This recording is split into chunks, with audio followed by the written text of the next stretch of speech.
What's up, everybody? Just thought I'd go live a little bit here. I was going to do things a little bit different today.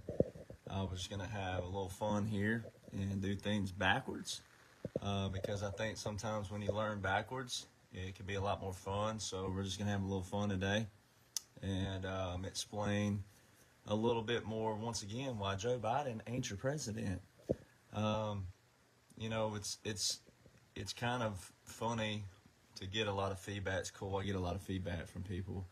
And it seems like the more pleasant I am and the more laid back I am and the more calm I am, that we get a lot better feedback that way. So I'm going to try not to show passion, though I get a lot of feedback from a lot of friends out there that love my passion. When I first came out the gate, the very first video that went globally viral, yeah, I was really rattling that day. I was on my rattle trap, as they call it, just because I still cannot fathom why so many people cannot understand the ones that are negative. So sometimes people get these videos and they're sitting there watching it as if I sent it to them personally. So don't ever take it personal if I get on my rattle trap. You have to understand the passion behind that. So when you're a veteran, it don't matter how long you served, where you served, what your MOS was, what you did in the military. What matters is that why did you serve? Why'd you serve? All right. Why'd you raise your right hand? Because when you raise your right hand, that is 10 U.S. code, all right, 502, which specifically says, I, state your name, do solemnly swear to support and defend the Constitution. It doesn't say the president first. It doesn't say the officers appointed over you first. It says, I do solemnly swear to support and defend the Constitution of the United States of America against all enemies, foreign and domestic, that I will bear true faith and allegiance to the same. True faith and allegiance to that. That I will support the orders of the president and the orders of the officers appointed over me. That it doesn't say the president and the officers first. It says the Constitution. And for so many years we have people who quote the Constitution way out of context. They use the word all the time. They use big vocabularies. They use the word. They use all this language, and they don't even know what it says. Don't even know what it says. And, so for people out there, if you're in a civilian status, I've said from the get-go, you don't have to be a veteran. You don't have to be a lawyer to understand what has been put into place. Every bit of this is public information. It's all published for every single person to be able to read. But when someone like me directs and says something straight to a military personnel, then you need to remove yourself if you're not military.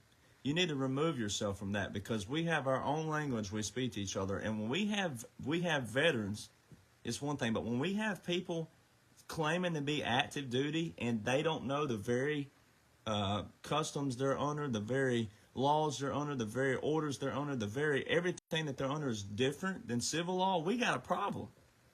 We got a problem. We got a service problem. Service is for the Constitution and the people, not your personal resume. Does your personal resume get built up during that? Yeah, it does. And do people appreciate it? Sure they do. But it's a privilege. All those things are privileges. That's why we have to get terminology straight again with everything. So I get beat up for certain words that I say. I've only used the word stupid in the context in which the word stupid should be used, the same way President Trump does it. So how you perceive terminology is going to depend on how you perceive what's been put out. Because I don't call one individual stupid or dumb or lazy or crazy. I'm saying for all of the people out there that want to be negative, there's a lot of you that get attacked. Y'all get attacked. You know it. I get emails from people, hey, I can't get so-and-so. My family keeps attacking me. My friends keep attacking me. My friends keep mocking and ridiculing and laughing. It's because they're not reading, and y'all know that, the ones that know that. But those who see this video that don't know me, don't know anything about me, until you go read these things and make your own assessment, you can't be attacking my personal character. My personal character has nothing to do with this. First off, I can prove all of that. I can prove that I have a clean record in military and civilian sectors all day long. So there's a lot of stuff out there that's meant to confuse you and keep you divided. All I'm doing is showing the average everyday American, because I'm one, how you take the laws and the orders that have been put into place that's going to benefit everybody. It's going to clean out the deep state. It's going to clean out the swamp. It's going to clean out the rhinos and the dinos. This ain't just a Democrat thing. This is on both sides of the aisle. This is cleaning out evil the best we can and as much as we can at one time. So I'm going to show you this because anybody who's watching this video that's a veteran, you raised your right hand the same as I did, and you took an oath under Title 10. Title 10. All right? So anybody that calls you out there crazy, anybody that calls you crazy, if you're not a veteran, you can still use this illustration and say, look, every veteran that took an oath, it's Title 10 of the Constitution. The only person who can federalize the National Guard to active duty is the President of the United States of America. That is also, drum roll, Title 10. You can't have one without the other.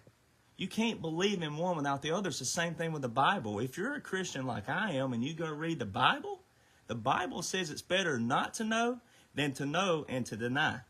It also has in the very last verses of the Bible, it says anyone that adds to the words of this book will have plagues added to them. And anyone who takes away from the words in this book will have their name taken away from the book of life. So you can't believe one verse and then not believe anything else. It specifically tells you in that book, the good book, it's better not to know than to know and to deny. So now, do we have to do the best we can on, wow, I don't know what this means. This is deep and difficult. Yes. But the Bible has an origin as well. The Bible that has a Hebrew origin. Jesus Christ did not walk in Alabama, Texas, Mississippi, West Virginia, Washington, Oregon. Jesus Christ walked where? He walked in Israel. He walked in Syria and those places. It's not difficult, ladies and gentlemen. What you have to understand, though, is everything in here that I'm about to show you, these are military laws, orders, customs, regulations. You cannot have one without the other. All right, so we're just going to have a little fun here. Let's turn the camera around right here. All right. Now look at here. This is Arlington National Cemetery. Now look what we got here. ArlingtonCemetery.mil. That means that's an official military website. All right, let's look at here. Look at that. 4 cannons right there is a 21-gun salute. All right, salute by cannon or artillery is a military tradition that originated in the 14th century. All right. Now, what people have to understand is that 21-gun salute comes from 4 cannons. All right. That constitutes what a 21-gun salute is. There is a scenario that you can have 21 guns, but it doesn't mean it's a salute. A 21-gun salute comes from 4 cannons. Now let's roll down here, and it specifies that. Look at here. The 21-gun salute is not to be confused with the 3-volley salute or 3-rifle volley rendered at military honors funerals, which you might see or hear at Arlington National Cemetery. Once again, what are we on? ArlingtonCemetery.mil. All right. Now let's go over here. Here's a presidential salute. This is on defense.gov. All right, defense.gov, okay? The cannons of the presidential salute gun platoon roar in session. All right, this is an example here. All right? You can barely see it, but there's 1 gun, 2 guns, 3 guns, 4 guns. All right, and let's roll on. Now, this is on U.S. State funeral.mdw.army.mil/SF/honors. You know, say military honors for former presidents. All right, and let's scroll on down. Let's scroll on down. Look at here. 21-gun salute, a cannon salute of 21 rounds fired with 5-second intervals between rounds. But let's look at here. firing 3 volleys over a grave. A volley traditionally fired by a 7-member firing party.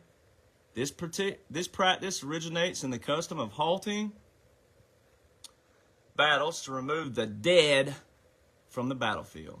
Once the deceased troops were removed, the 3 rifle volleys were fired as a signal that the battle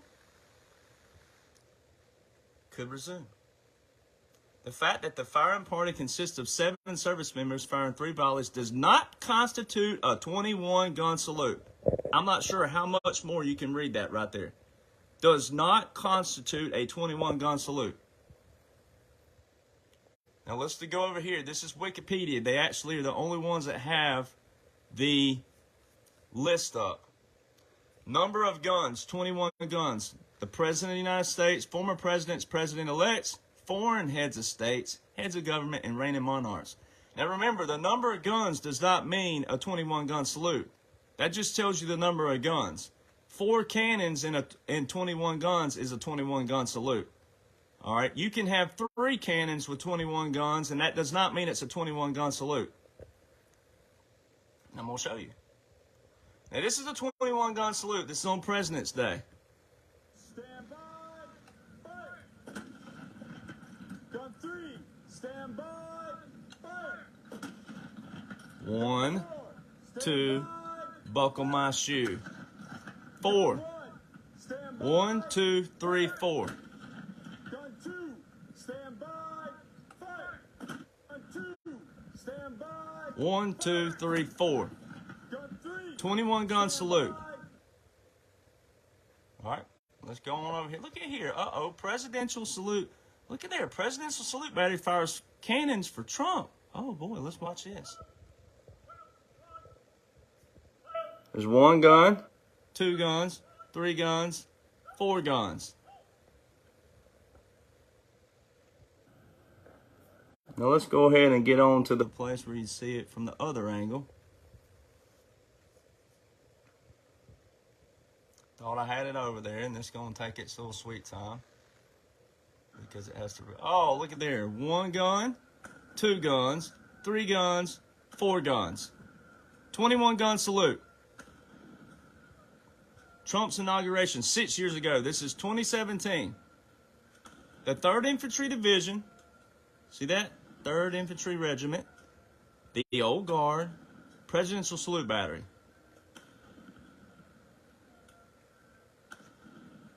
All right, let's pause that. Now let's look at President Trump. Oh no, what do we have here? Look at there, Donald Trump leaves the White House and makes speech saying he will be back. And what do we have? Watch this. Oh boy. This is January 20th, 2021 now, ladies and gentlemen.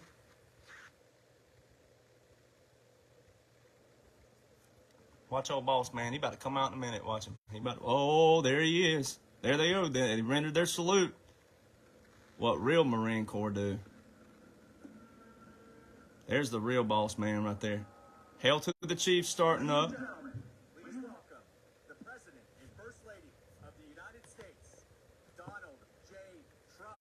And what are we about to have here? What are we about to have here? Watch this.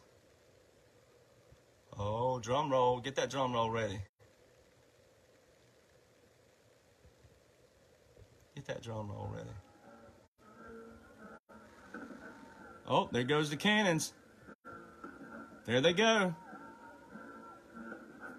Watch them. I'm about to show them to you. Oh, and we got a commercial coming in. Oh, what do we have here? We have a commercial trying to delay it. Dos Equis. Oh, there you go. Maybe they're not part of the cabal. Oh, gosh, there they are. Look at there. 4 cannons. 4 cannons. 21-gun salute. This is January 20th, 2021. Look at there. Streamed 2 years ago. 3.484 million subscribers.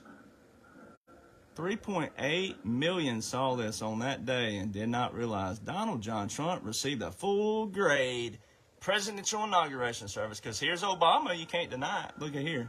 1 cannon. Let's see, it's CNN collection, so this is official CNN, trash, but 1, 2, buckle my shoe. 4. 1, 2, 3, 4 cannons. What's that say? Inauguration. Cannons after Obama takes oath. All right, so let's see here. Let's come on over here. What do we have here? We have Bill Clinton, Mr. Playboy. Mr. Playboy. Oh, 4 cannons. 1, 2, buckle my shoe. 4. 1, 2, 3, 4. Oh, and what do we have here? The Presidential Salute Battery. Guns Platoon is an element of the 3rd United States Infantry Regiment. The battery, which is staffed by soldiers qualified as MOS 11C, mortarmen, is chiefly responsible for firing ceremonial gun salute honors and general officer funerals and retirements on state occasions and in a tactical capacity is tasked with providing the regiment's indirect fire. Oh, look at here, and you can go read about them right here. 1953 to present day. Sorry, Marine Corps and everybody else. The United States Army. All right. Now, let's look at this. Let's go back. Let's make sure you remember the 21 gun salute is not to be confused with a 3 volley salute or 3 rifle volley rendered at military honor. What's that say right there? Funerals. All right. Watch this. Cannons at Arlington National Cemetery. Turn left, hey.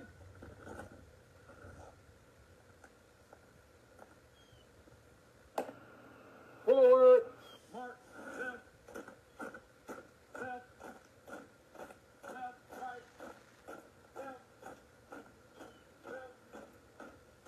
left. 1, 2, 3 cannons.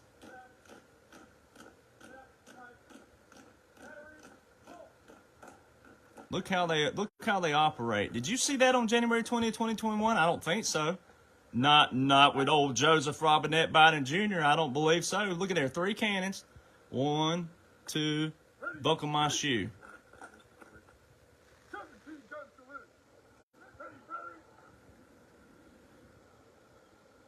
1, 2, 3. At Arlington.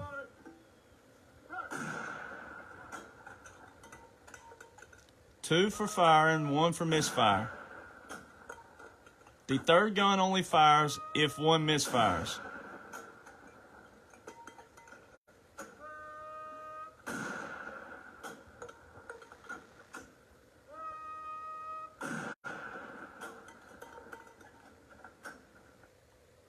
All right, let's go over here. This is a funeral service for Marine Corps General John Kerry Davis. Sir, may you rest in peace. But God have mercy on people who will not understand military customs. The military is discipline, structure, protocol, and standard. Don't support the military if you don't understand customs and protocol and discipline. Regulations, military laws are separate. We'll fast forward just for sake of.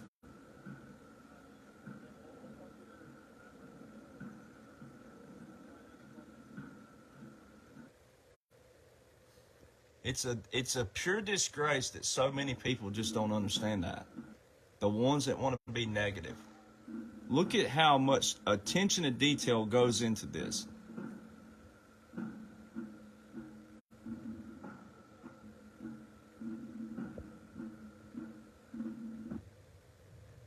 We'll fast forward just because.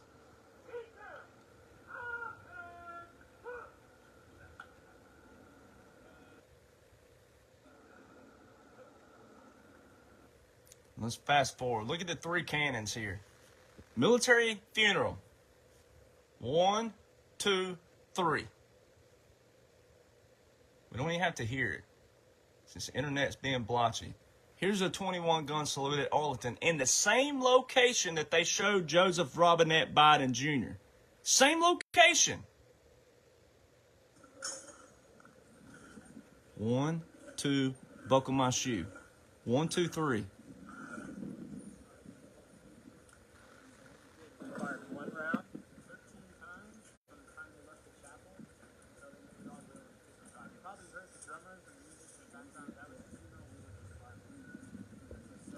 You can go watch that. And here's another burial of General Kelly at Arlington National Cemetery. May God, you rest in peace. We'll fast forward.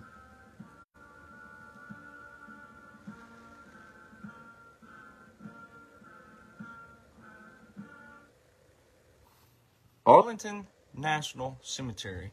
Every man that's ever raised their right hand and woman, Title 10. Every person laying in these memorial cemeteries, Title 10. You cannot have one without the other.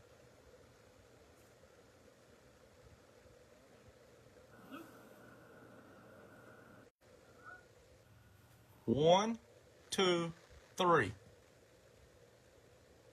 3 cannons.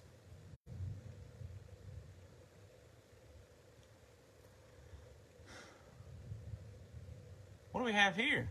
Oh, is this Joseph Robinette Biden Jr.? Oh, what? Are you serious? Look at there. 1, 2, buckle my shoe. 1, 2, 3 cannons.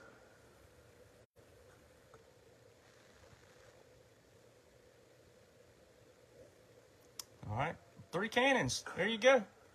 No detail, no other detail like the official. Nothing. These guys are clowns. They're all actors. They're clowns. Okay? The only reason it makes this okay is the fact that this was all planned by the military. All right, so these guys are not in stolen valor because of that reason. But this is clown work. Same position as the general a while ago. Same position as also the other salute. Then you have NBC over here. NBC's taking their sweet time with their feed here, but this is also, once again, this shows you, this is NBC Bay Area, U.S. and world. Tells you right here. Presidential salute battery marks Biden's inauguration with 21-gun salute. It's not a 21-gun salute. This is not a 21-gun salute. 4 cannons with 21 guns is a 21-gun salute. 3 cannons with 21 or whatever number they use is not a salute. It's not a 21. It's not this is at Arlington Cemetery. All of the inaugurations, all of the 4 cannons are not at Arlington National Cemetery, ladies and gentlemen. Here you go. Here's NBC showing you the same footage. Telling you they're blatantly lying, even though it's an operation. The Army's 3rd United States Infantry Regiment fired cannons for 21-gun salute at Arlington. It's not a 21-gun salute. And no, that doesn't change. See, Form 1953. No, it doesn't change. Those customs did not change just because of Joseph Robinette Biden Jr. All the kids want to touch his golden hairy legs in the pool. No, has nothing to do with that. This was all an operation. This was to distract you. The battery is also used during, look, they're telling you funerals. Oh, and here you go. This is live right here. This was the actual footage. You can find it on C-SPAN. You can find it there. And look at this. Let's just look at the clown right here. Look at the clown without his cover on, veterans. Look at that. That is a no-no. He is, look. Without a cover on. All these uniforms are out, not even the same. There's no unison whatsoever. All right, so now that you know Biden is not legit and real again for the 47th millionth time, let's go over here and look at this. All right, this is what if people could ever let this click and understand, then you got to understand what a continuity of government is, and you got to understand what a military occupancy is. No, you're not going to know about the military occupancy because the military occupancy is what President Trump said in 2016. He told you specifically, never again will we voice to the public, we, them, not me, not you, not anybody on our level. He said never again would they voice to the public what's going on with our military, because if you find out, guess who else finds out? He didn't say we couldn't know, because this is all public. Public. GPO.gov/dots. Okay? You have an individual responsibility. You have an individual responsibility according to the national strategy, security strategy, but you shouldn't even need that. The Declaration of Independence specifically tells you that it is our right, it is our duty to overthrow such government that goes against its foundation.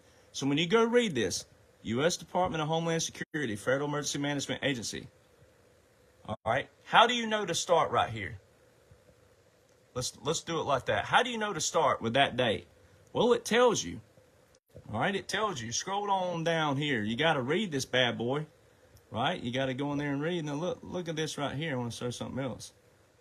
Let's show you. Let's show you right here. Right here. Bullet point 3. Too bad anybody under 35 today don't even know what a Roman numeral is. But look at here. Supersession. This FCD. This. Watch what it says. This FCD. All right. Rescinds and supersedes.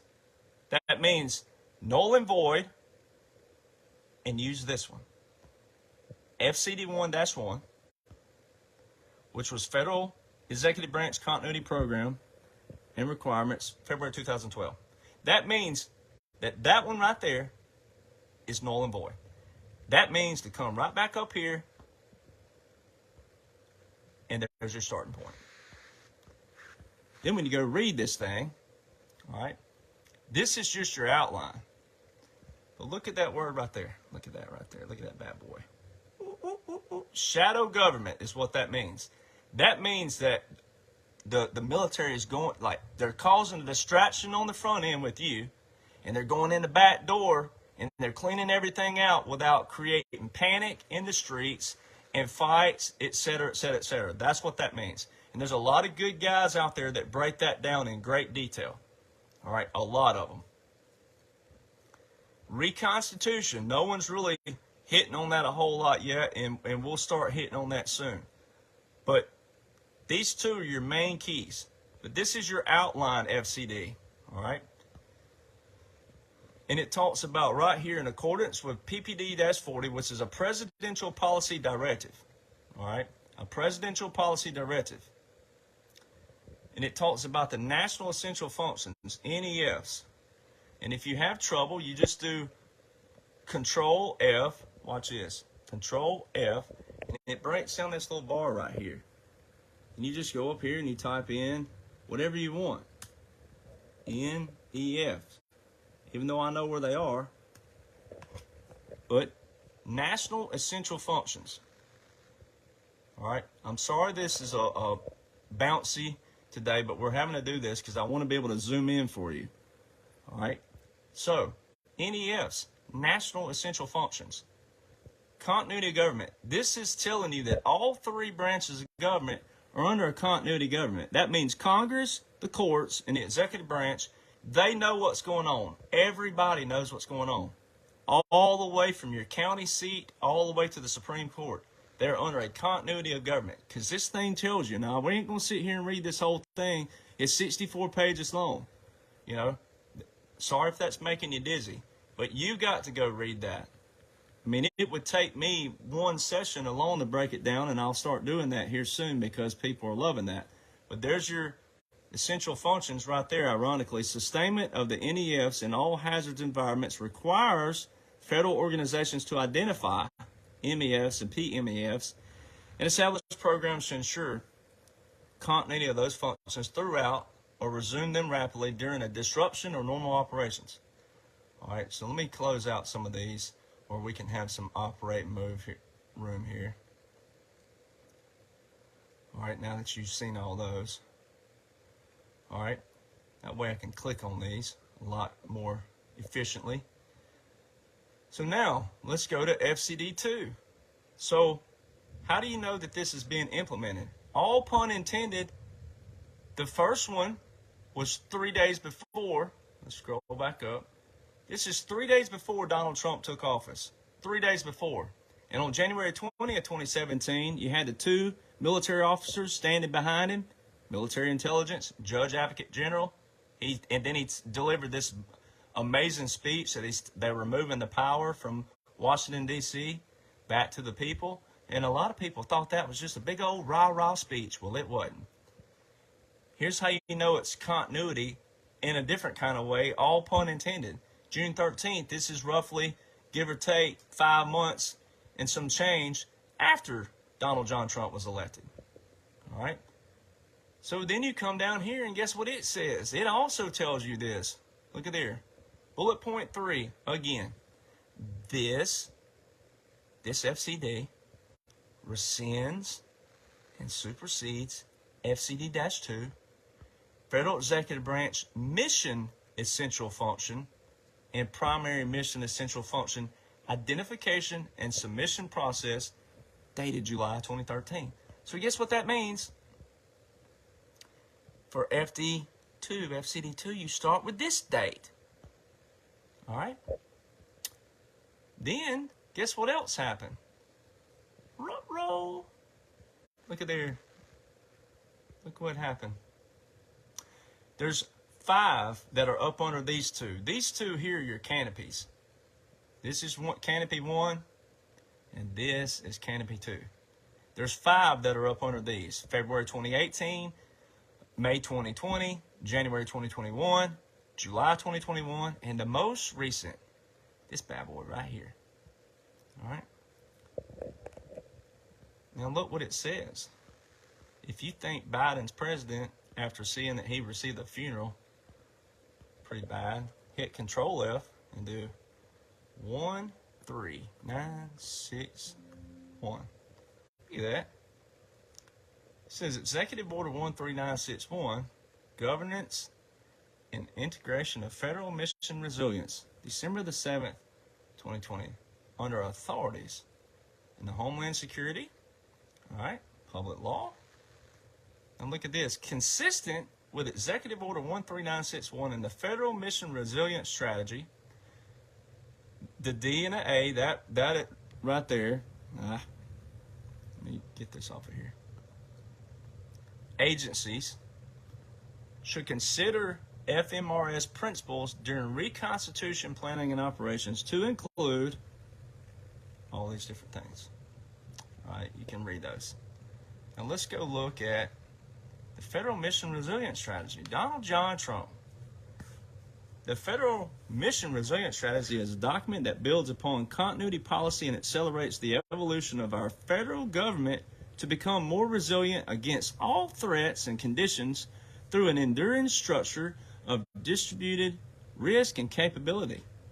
The FMR supports the National Security Strategy. Oh, what do we have here? The National Security Strategy right here. Look at this beautiful bad boy. Ooh, look at that. That thing is 68 pages too. National Security Strategy. Look at that. Yeah. All right. The FMR supports the National Security Strategy by shifting national continuity policy implementation to better address emergent threats to essential functions. The FMRS aligns continuity policy implementation with the model of assess, distribute, and sustain by reducing emphasis on relocating personnel to alternate locations and increasing emphasis on distribution and devolution to minimize disruptions to essential functions and services. The shift in policy implementation is to increase the capability and capacity to continually perform essential, what does that say? Continually perform essential functions in a distributed environment to mitigate the threats of renewed adversary competition. Through the application of risk management and continuity of operation principles, the increased resilience of day-to-day mission operations will ensure continuous performance of essential functions and services regardless of circumstances. Essential functions and services refers to the functions, national essential functions, and primary mission essential functions, services, systems, activities, capabilities necessary to preserve and sustain the American way of life. That's why it has to be a controlled operation. And here's the Executive Order 13961. Governance and integration of federal mission. Look what that says. Public information is what that says in layman terms. All public information. Public. It's all public. Every time Donald Trump signed one of these, he put it public. Within 3 days, it goes on the... See, look. Look at here. December the 7th. Look. Look what happened. Published. Wrote it, published it. Publication date. Very important. This is why he's always talking about NARA, National Archives as well. Okay? So governance and integration federal mission. All right, then you got to go read the National Security Act of 1947. But look at here, Presidential Policy Directive -40. All right, National Continuity Policy. All the same terms you just heard was read, and they're issuing a new one in April 2023. Look at here. Let's go back up here again. Look what that says. April 2023. FEMA again. All right. This is why all the Title 42 stuff was all a distraction, because Title 42, nothing happened on May 13th, May 12th. Nothing happened. Nothing happened. Because Donald John Trump is the one who gave the executive orders. He's the one who was under the continuity government. He's the one who's the commander-in-chief of the military occupancy. It's a completely different setup. Let's go look at the National Security Strategy. Look at this bad boy. 68 pages. And we're just going to scroll through it a little bit. We won't go completely through all of it, but if it makes you dizzy, look away. It talks about so much stuff. An America First National Security Strategy. National security. America possesses unmatched political, economic, military, and technological advantages. But to maintain these advantages, build upon our strengths, and unleash the talents of the American people, we must protect four vital national interests in this competitive world. First, our fundamental is to protect the American people, the homeland, and the American way of life. Promote American prosperity, preserve peace through strength, and advance American influence. All right, and you come on down. I mean, you got to go read this. It's so amazing. It really is. You can't read anything more monumental. Secure U.S. borders and territory. Everything you're watching right now in present day is central casting, and he tells you that. He's already told you that. You had to know what was set up. You have to know the origin. The origin are all these right here. These are your origins. These are telling you in a continuity government. Everything's planned. All right? So let's go over here. Type in Control F, pandemic. Look at this. Look what we have here. Combat biothreats and pandemics. This is 2017, ladies and gentlemen. Tell me they didn't know that evil was out there. All right, here we go right here. Biological incidents have the potential to cause catastrophic loss of life. Biothreats to the U.S. homeland, whether as a result of a deliberate attack, accident, or natural outbreak, are growing and require actions to address them. Naturally emergent, look at this. What does this say? Emergent outbreaks of viruses such as Ebola and SARS, Corona, SARS. There it is. This is December 2017, ladies and gentlemen. You could have already known about this. As well as the deliberate 2001 anthrax attacks in the United States. Demonstrated the impact of biological threats on national security by taking lives, generating economic losses, and contributing to a loss of confidence in government institutions. This is why people have problems with me showing out the laws and the orders. I didn't write all this. It's brilliant. I know how to break it all down. Priority actions. I mean, you got to go. I mean, it was all right here. Support biomedical innovation. So when you go over here, the one thing I didn't pull up, let's just pull it up here. YouTube.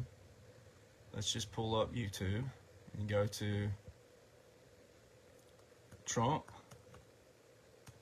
March 30th, 2020. Go. Look at here, right here.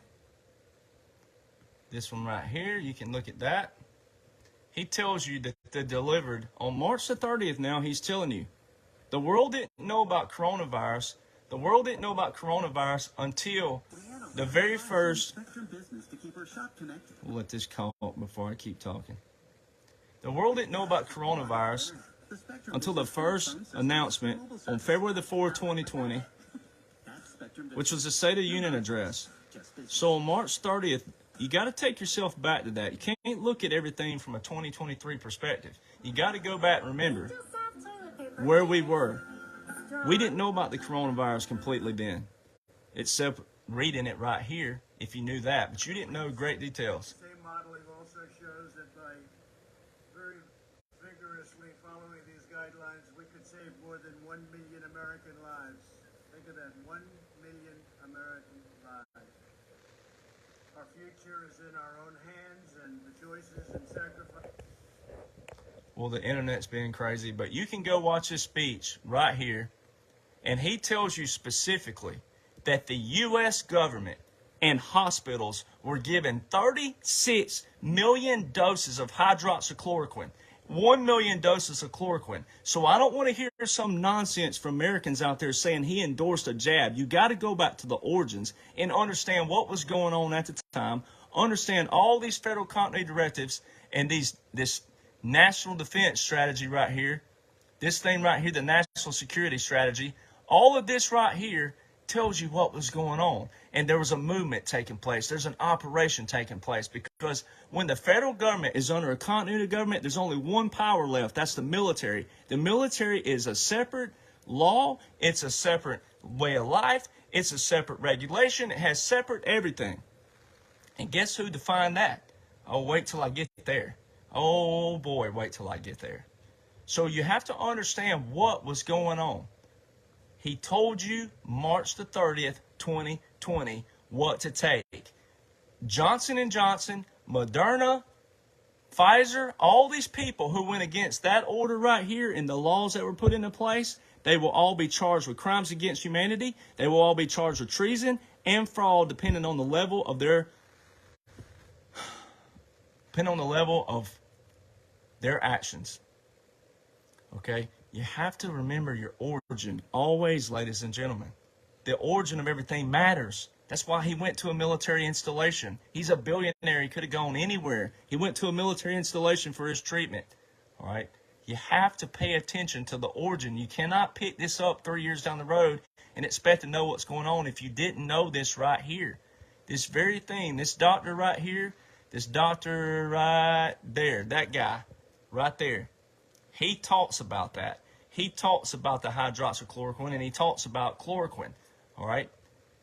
The doctors and the hospitals and the hospital boards and all these people who went after money and benefits and all the other stuff, make all.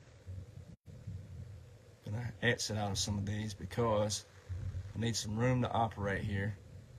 So now that you know, federal mission, there we go. Now, let's look at this. This is your 2018 federal continuity. See, FEMA.gov. Now look at here. Look what it tells you. Radio. Remember the other day, 50 senators received how many?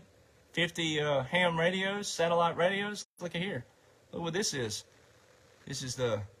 Let me see. Make sure I'm gonna go all the way back up to the top and let you see it. That way you see it's official. All right, look at that. Continuity Guidance Circular, February 2018, FEMA National Continuity Programs. All right.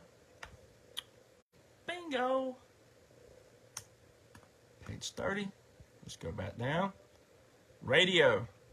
High frequency. Look at that. Ham radio. That means an emergency radio system. Emergency broadcast system. FEMA National Radio System. They're telling you to have a backup option. Satellite systems, wireless priority service. They're telling you right here, prepare. They're giving you plenty of time to prepare. It ain't to be scared, but they're showing you to prepare. See all the smoke happening in New York right now? Rut-row spaghetti-o. Guess who's operating? The military's operating. There's two powers in the U.S. Two. When the federal government is under a continuity government, that means the military is in control via a military occupancy, which is found in the Law of War Manual. All right. And I should have pulled it up. I thought I did. Maybe I didn't. But we're going to skip out of here. All right. Now let's go to the Military Justice Act. The Military Justice Act of 2016. The United States Supreme Court wrote this. Now, they wrote this keep in mind, they wrote this right here. See it, 2016? They wrote it in 2016, but it didn't pass until the 2017 National Defense Authorization Act. They wrote it before they went under a continuity of government. How brilliant is that? This is the very first piece of paper in U.S. history that backs the foundation of our founders, the military first.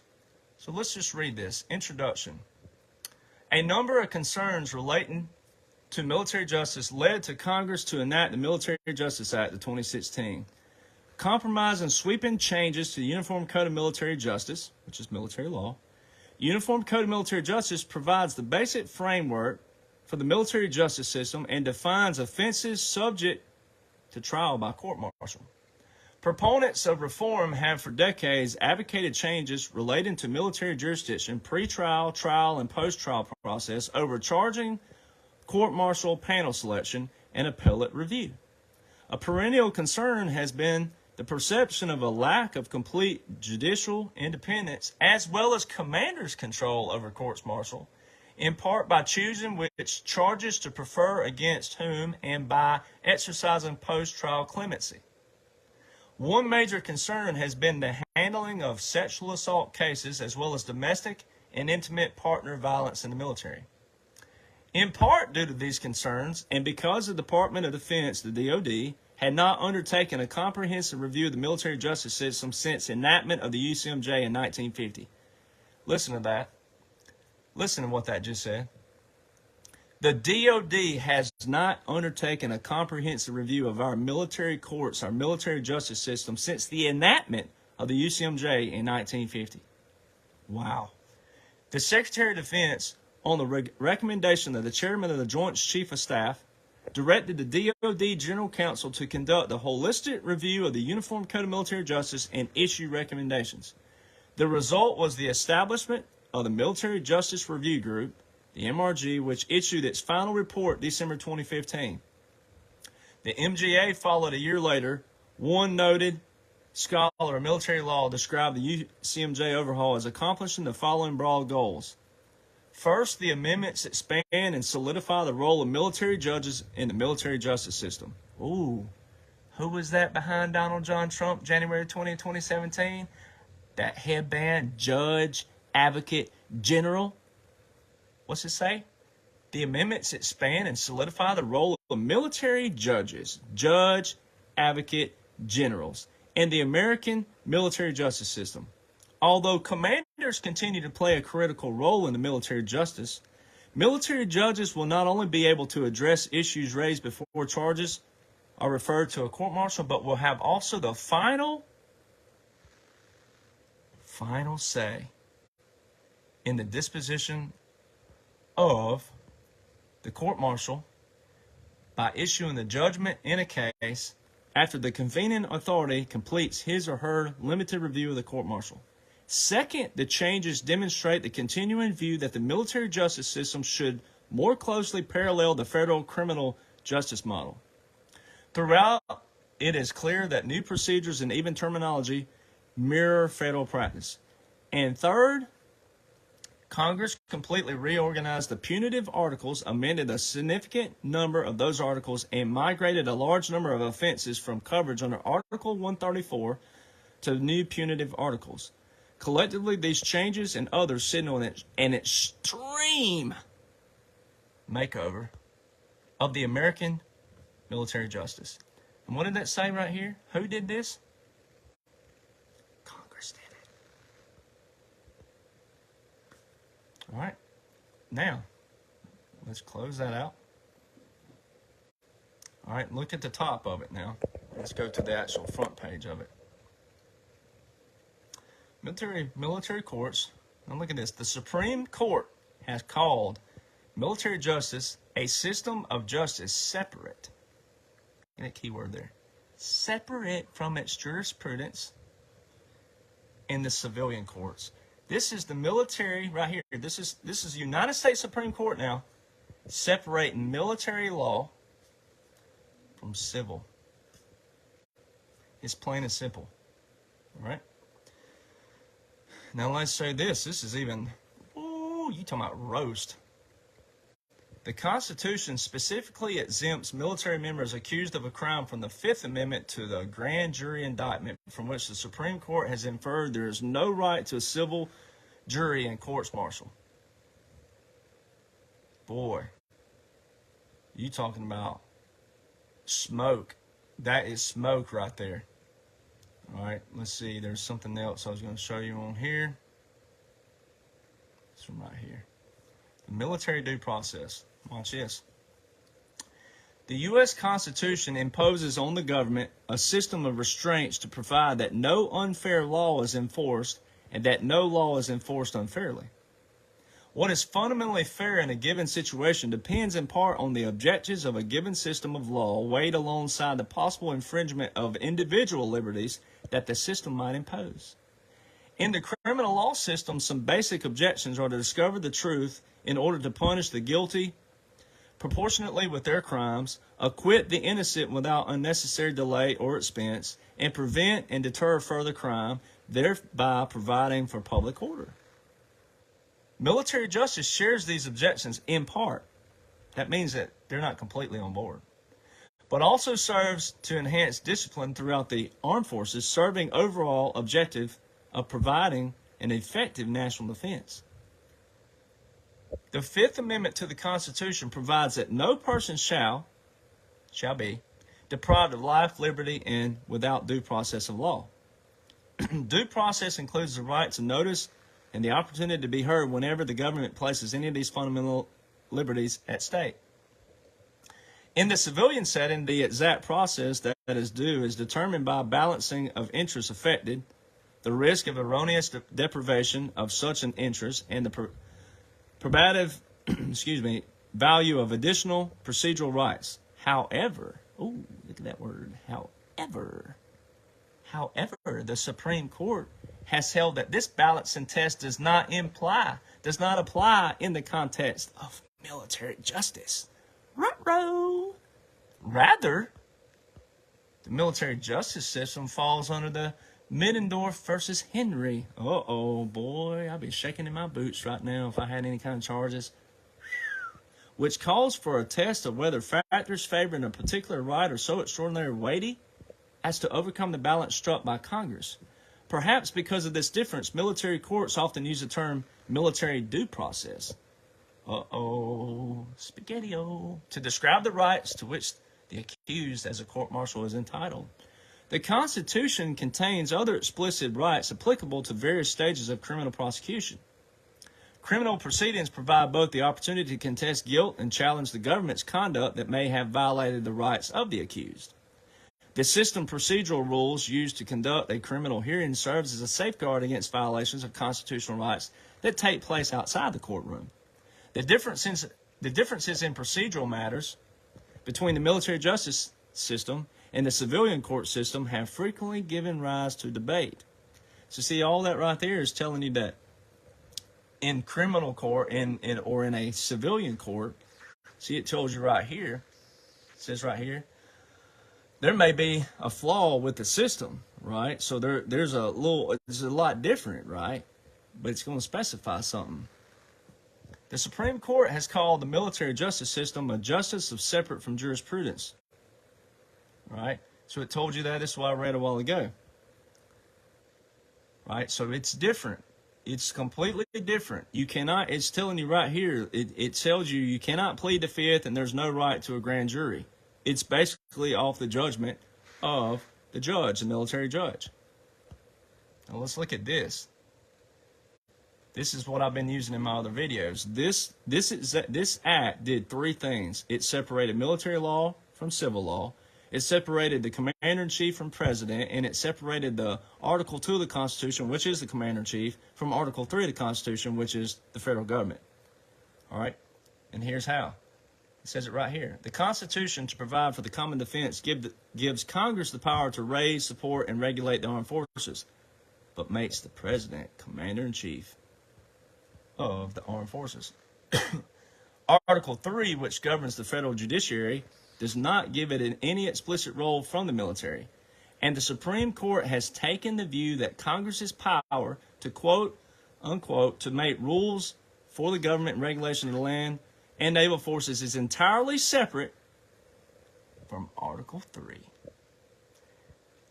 This is separating Article 2 and the Commander-in-Chief with the military from Article 3. It says the Supreme Court has taken the view that Congress's power now to make rules for the government and regulation of the land and naval forces is entirely separate from Article 3. Therefore, courts martial are not Article 3 courts and are not subject to the rules that apply to federal courts. Boy, you talking about roast. So with that being said, I've been saying this for a while now, and I'm going to stick to it. And I'm going to refrain from any comments out there, but the military doesn't need, all right, let me flip the camera around here. The military doesn't need any court case out there from the civilian world whatsoever. It just tells you right here, this is the 2016 Military Justice Act that was passed in the 2017 National Defense Authorization Act, which is the defense budget, which is a national essential function. All right? The military don't need any court case whatsoever. The courts are under a continuity government. You just saw the federal continuity directive. It specifically shows we're in a continuity government. All three branches are in a continuity government. You have from January 17, 2017, and the most recent issue, April 2023, and it specifically tells you inside of it, consistent with Donald Trump's executive orders. There ain't nothing, Biden ain't doing nothing, all right? We're in a continuity government. There's two powers in the U.S.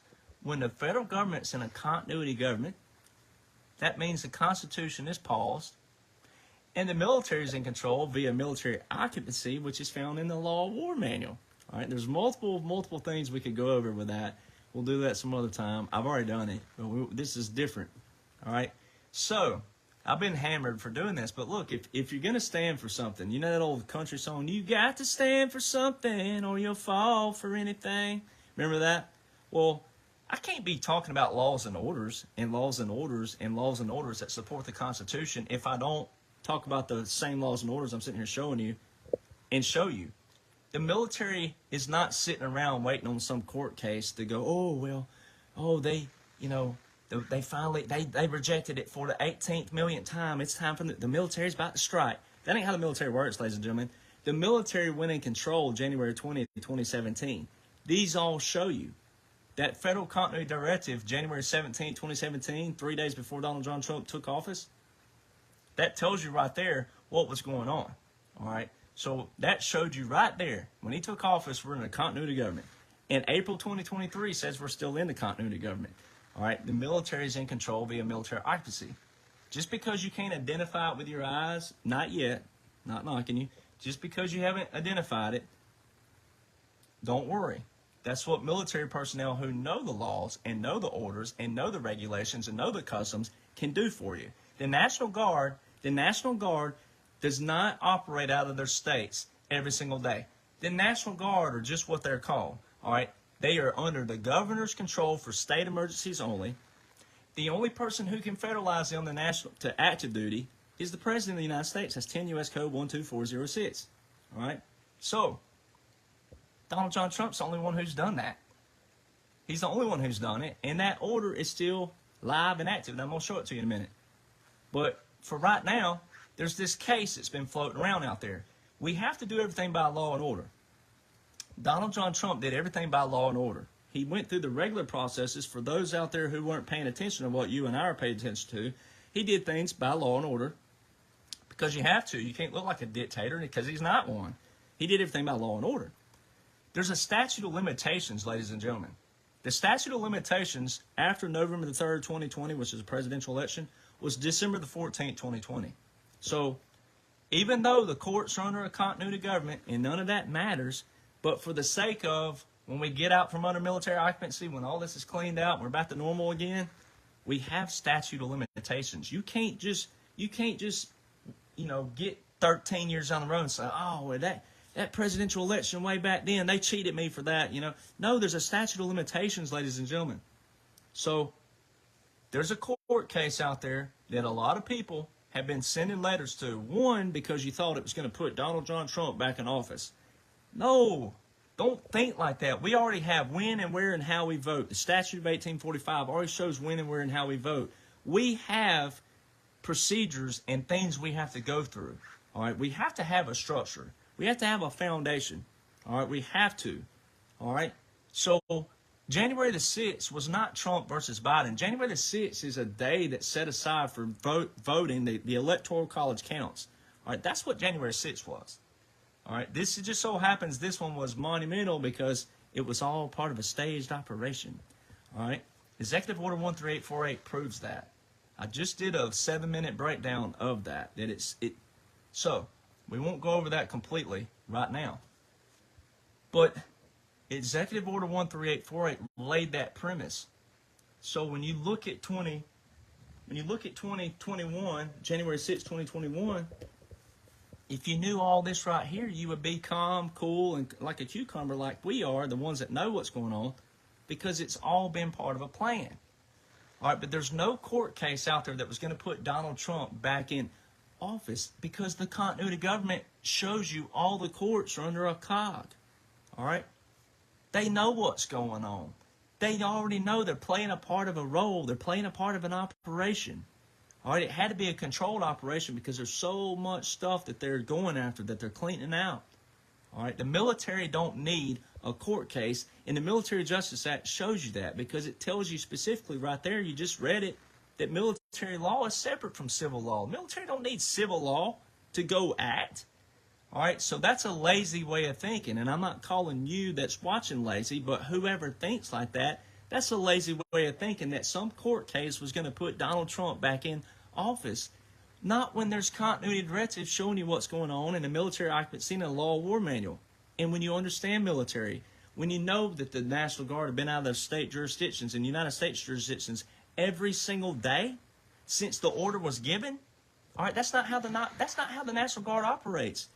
And I'm sorry, but any veteran who says so, he needs to get back in them regulation handbooks and read the laws and the orders. I'm sorry, that's not how they operate. I mean, at the expense of not getting pummeled in the inbox for me saying a name out there, I'm not going to call names, but veterans, you got to step up, bros. Sisters, you got to step up. You got to understand the law you served under is separate than civil law. And it's all in .gov and .mil sites. You got to go read it. I mean, I know I say you got to go read it all the time. That's why I'm doing this. I'm reading some of it, and I'll do it a lot more, but my goodness. So if you couldn't see it, that's what I show you. All those aircraft that I post on the page, that's visuals. That's the visuals of the military in operation. They're already in operation. They've been in operation. We've been in this war for 7 years. All right? Been in this war for 7 years. So there's a court case out there that's made people think, oh, let me send this letter in, let me send this letter in, let me send this. All that did was create laziness from people actually going and reading the process of how presidents are decided on, and when and where and how we vote, and when the ejection took place on January 6th, what was supposed to happen. 3 U.S. Code Chapter 15 shows what was supposed to happen on January 6th, 2021. It did not happen. There were 2 objections. It tells you in 3 U.S. Code Chapter 15 what's supposed to happen. There's supposed to be 2 objections, and when you get those 2 objections, everything pauses until that state and those objections are accounted for and why they were objected. That did not happen on January the 6th. But if you read Executive Order 13848, it specifically shows you that a line in there, although no foreign power has altered the outcome or vote tabulation in any United States election. Whew, that's all of our votes, and that's also January the 6th. Vote tabulation in any United States. It didn't say 1 or 2 elections. It said in any. That order was issued September the 12th, 2018, 2 months before any election under Donald John Trump, which means the only evidence of any kind of voter fraud that they would have had was 2016 and prior. So it told you, they already knew what was going to happen in 2018. They knew what was going to happen in 2020. They knew what was going to happen in 2022. They knew what was going to happen on January the 6th. It's all written there. People should be losing their minds in such a good way that, holy crap, Donald Trump and the military and the government put out an executive order 2 months before any election under President Trump's presidency that says, although no foreign power has altered the outcome or vote tabulation, all of that cancels out every vote. That means the dinos, the rhinos, the deep state, and all the ones who influence the Dominion systems, they're trapped. That means that every governor, attorney general, secretary of state, judge, and lawyer who don't uphold the law, enforce the law, and apply the law, they're trapped. That's what that means. You should be excited over that. And it don't matter if you're Democrat, liberal watching, it don't matter what you are if you're watching this. You should want that. You should want every person, no matter how someone votes, and no matter how wacky you think your neighbor is or how wacky you think your family member is, you should want fair and equal. You should want that to be reciprocal, okay? May the best man win. Remember all those sayings when you go in competition, may the best man win? What happened to that? So, the other thing that this quote-unquote case did, it also created another. I'm trying to choose my words wisely because I already get attacked. But it created laziness on people over here who would not go read. And then also, let's just read it.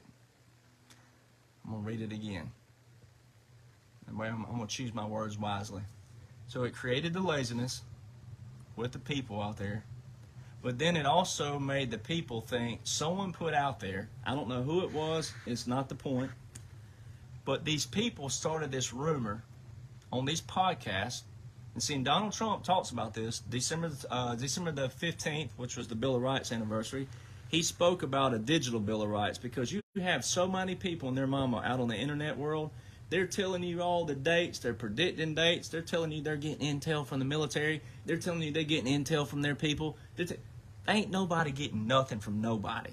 Nobody. I'm not receiving intel. I don't talk to anybody. I show you, the average American, because I'm one, how you take the laws and orders that are in place that are on public sites, .gov and .mil sites, and I show you how to live every single day by that day. Don't look at tomorrow. Don't worry about yesterday.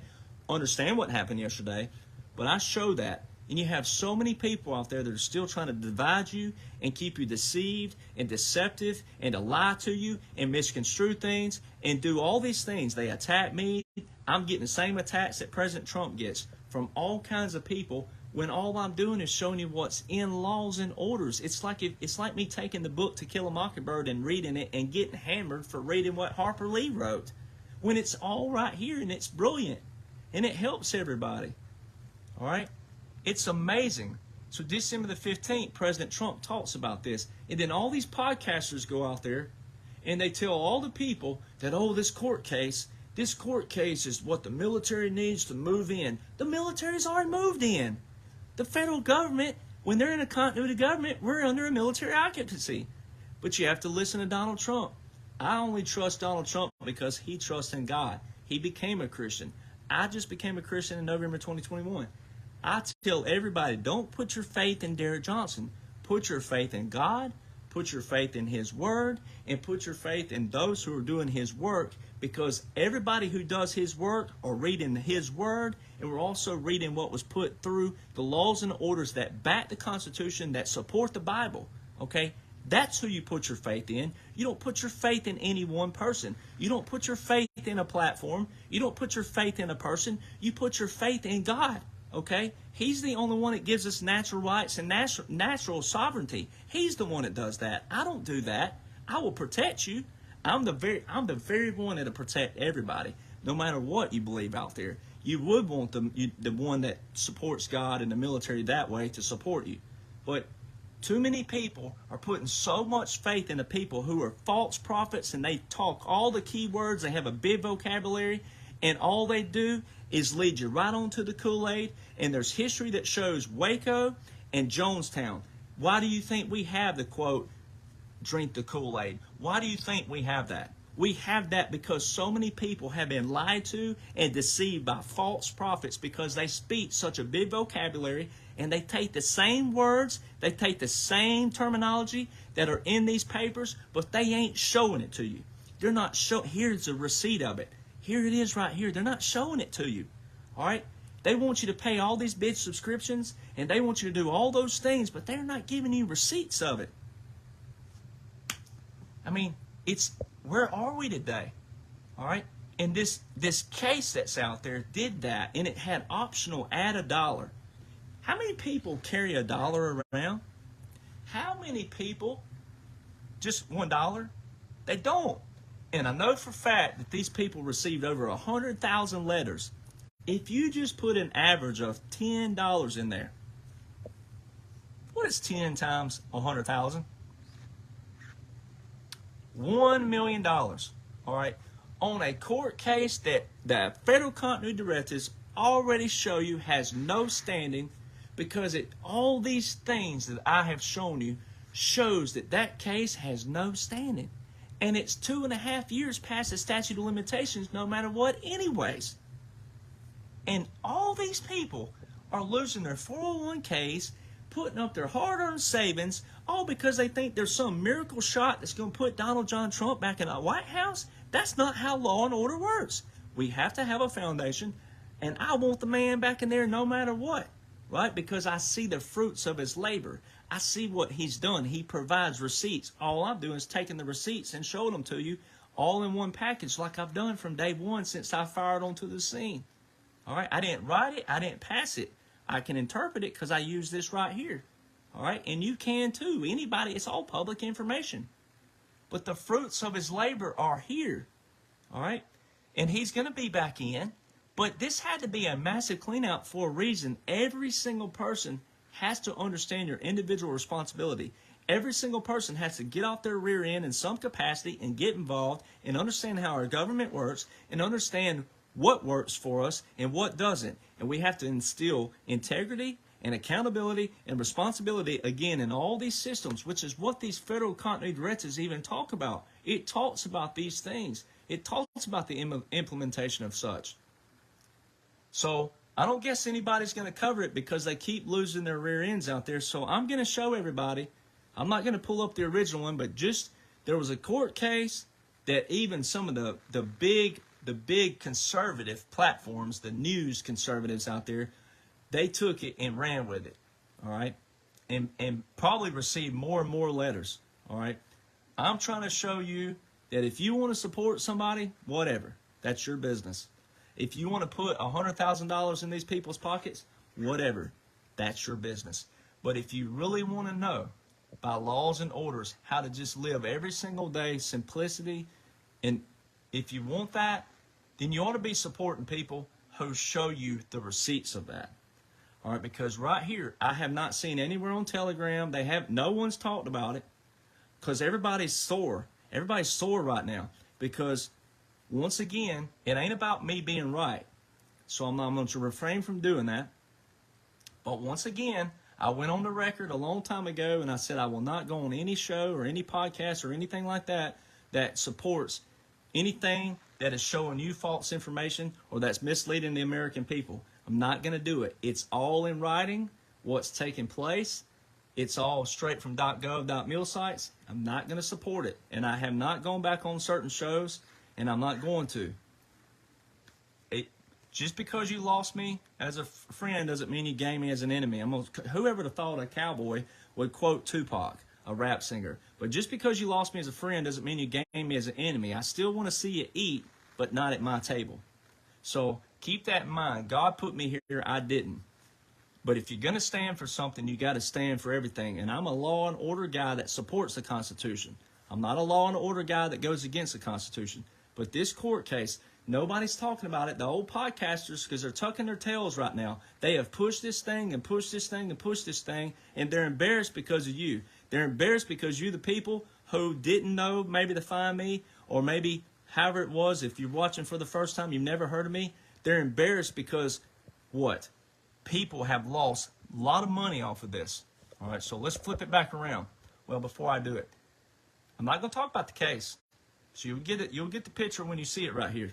You're going to get it when you see the name. And I'll be in California in a couple weeks, and I'll be around this person. Doesn't mean I support that. I'm going there for support for someone else because I was asked to from someone else. But I'm just going to say this. This does not create good habits for American people. We have when and where and how we vote. We already have codes that show what would have happened on January the 6th. But we already have federal continuity directives in the Military Justice Act that shows you what was coming long before January the 6th. All right, here we go. Now, this is the second petition, ladies and gentlemen. Second petition. You can go look it up. There's the Solicitor General. All right.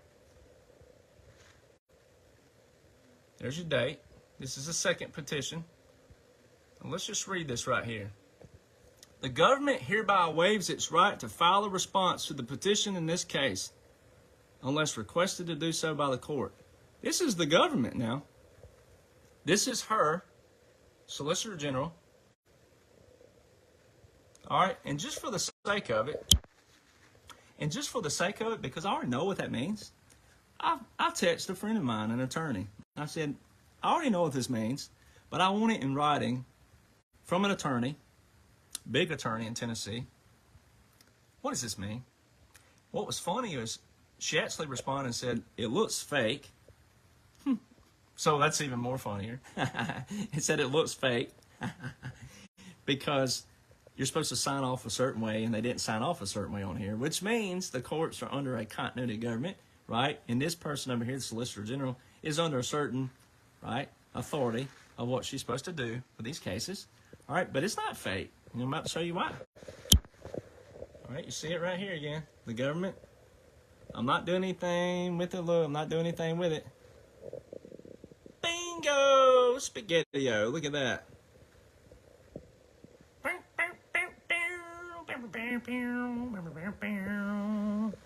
Look at that right there. Now, how many more times are the American people that believed this case was going to be the one that was, it's 3 years later, 14 years later, Donald Trump's playing golf on the golf course. That's not going to happen that way, first off, because there's some awesome stuff that's going to happen when they reveal all this. But let's just say that was during a regular situation, not under a military occupancy, not under a continuity government. How many more years are they going to keep doing this? How many more years are they going to keep doing optional add $1 to the people out there? Federal continuity directives clearly show all three branches of government are under continuity government. That means your local county seat, which we're all affected by all of them, but your local county seat, all the way up to the Supreme Court, they all know what's going on. They're all under continuity government. And if it's not happening, then why are they still issuing continuity directives on .gov sites? Why are our taxpayer money paying for this? Why are we paying these people to sit there and type this up if it don't mean anything? I mean, I can't, boy. I can't. It baffles me. All right, so now look, here's the order I was doing a while ago. So here's your 10 U.S. code, just where you'll see it. 10 U.S. code, uscodehouse.gov. There's your oath of enlistment, who it may administer. See, it says I enlistment. Watch this. I do solemnly swear or affirm that I will support and defend the Constitution of the United States against all enemies, foreign and domestic, that I will bear truth, faith, and allegiance to the same, and that I will obey the orders of the President. And what's amazing about it is you come on down here and the officers appointed over me according to regulations in the Uniform Code of Military Justice, so help me God. Now, why is it that we have some soldiers out there who are trying to mislead you, the people? It specifically says, according to regulations in the Uniform Code of Military Justice, and you just saw the Military Justice Act talk about how the Uniform Code of Military Justice was reissued, which it was reissued December the 20th, 2019, the same day the Space Force was created. Funny. How do we have soldiers that are out there telling the people that this isn't happening? We're talking about active duty soldiers who are not even supposed to be talking, violation of uniform, violation of regulations uniform, Department of Defense regulations, their branch regulations, their base regulations. How is it that we have people who raise their right hand under Title 10 but don't have a clue that when they raise their right hand, It's already Title 10, and it says, according to regulations, Department of Defense regulations, their branch regulations, and their base regulations, and the Uniform Code of Military Justice. So help me God. Better be careful what you wish for out there. You're going to get yourself a little court-martial too. All right. And then 50 U.S. Code 1621, declaration of a national emergency by the president. All right. This goes back to Roosevelt. Roosevelt told Congress, and it is his duty, as Article 2 of the Constitution says, as Commander-in-Chief, what the military justice told you, right? It separated Article 2 and Article 3. It's a declaration of a national emergency by the president, publication in Federal Register, effect on other laws, all right, superseded. So it tells you these things right here. This is 50 U.S. Code. Roosevelt told Congress it's his duty. Congress gave Roosevelt the power to restructure the executive branch where the president could declare war. It was called the First War Powers Act and Second War Powers Act, which became 50 U.S. Code. All right, now watch. We're going to do this right here. It was Section 33, so Chapter 33, Section 1541. All right, you have to go read that there, but we won't read. We're going to read the part where it actually matters over here. All right, presidential executive power as commander-in-chief. This is why President Trump says if they're going to investigate me, they're going to investigate every president before me immediately. The constitutional powers of the president as commander-in-chief to introduce United States armed forces into hostilities or in the situations where imminent involvement in hostilities is clearly indicated by circumstances are exercised only pursuant 1. Declaration of a war, 2.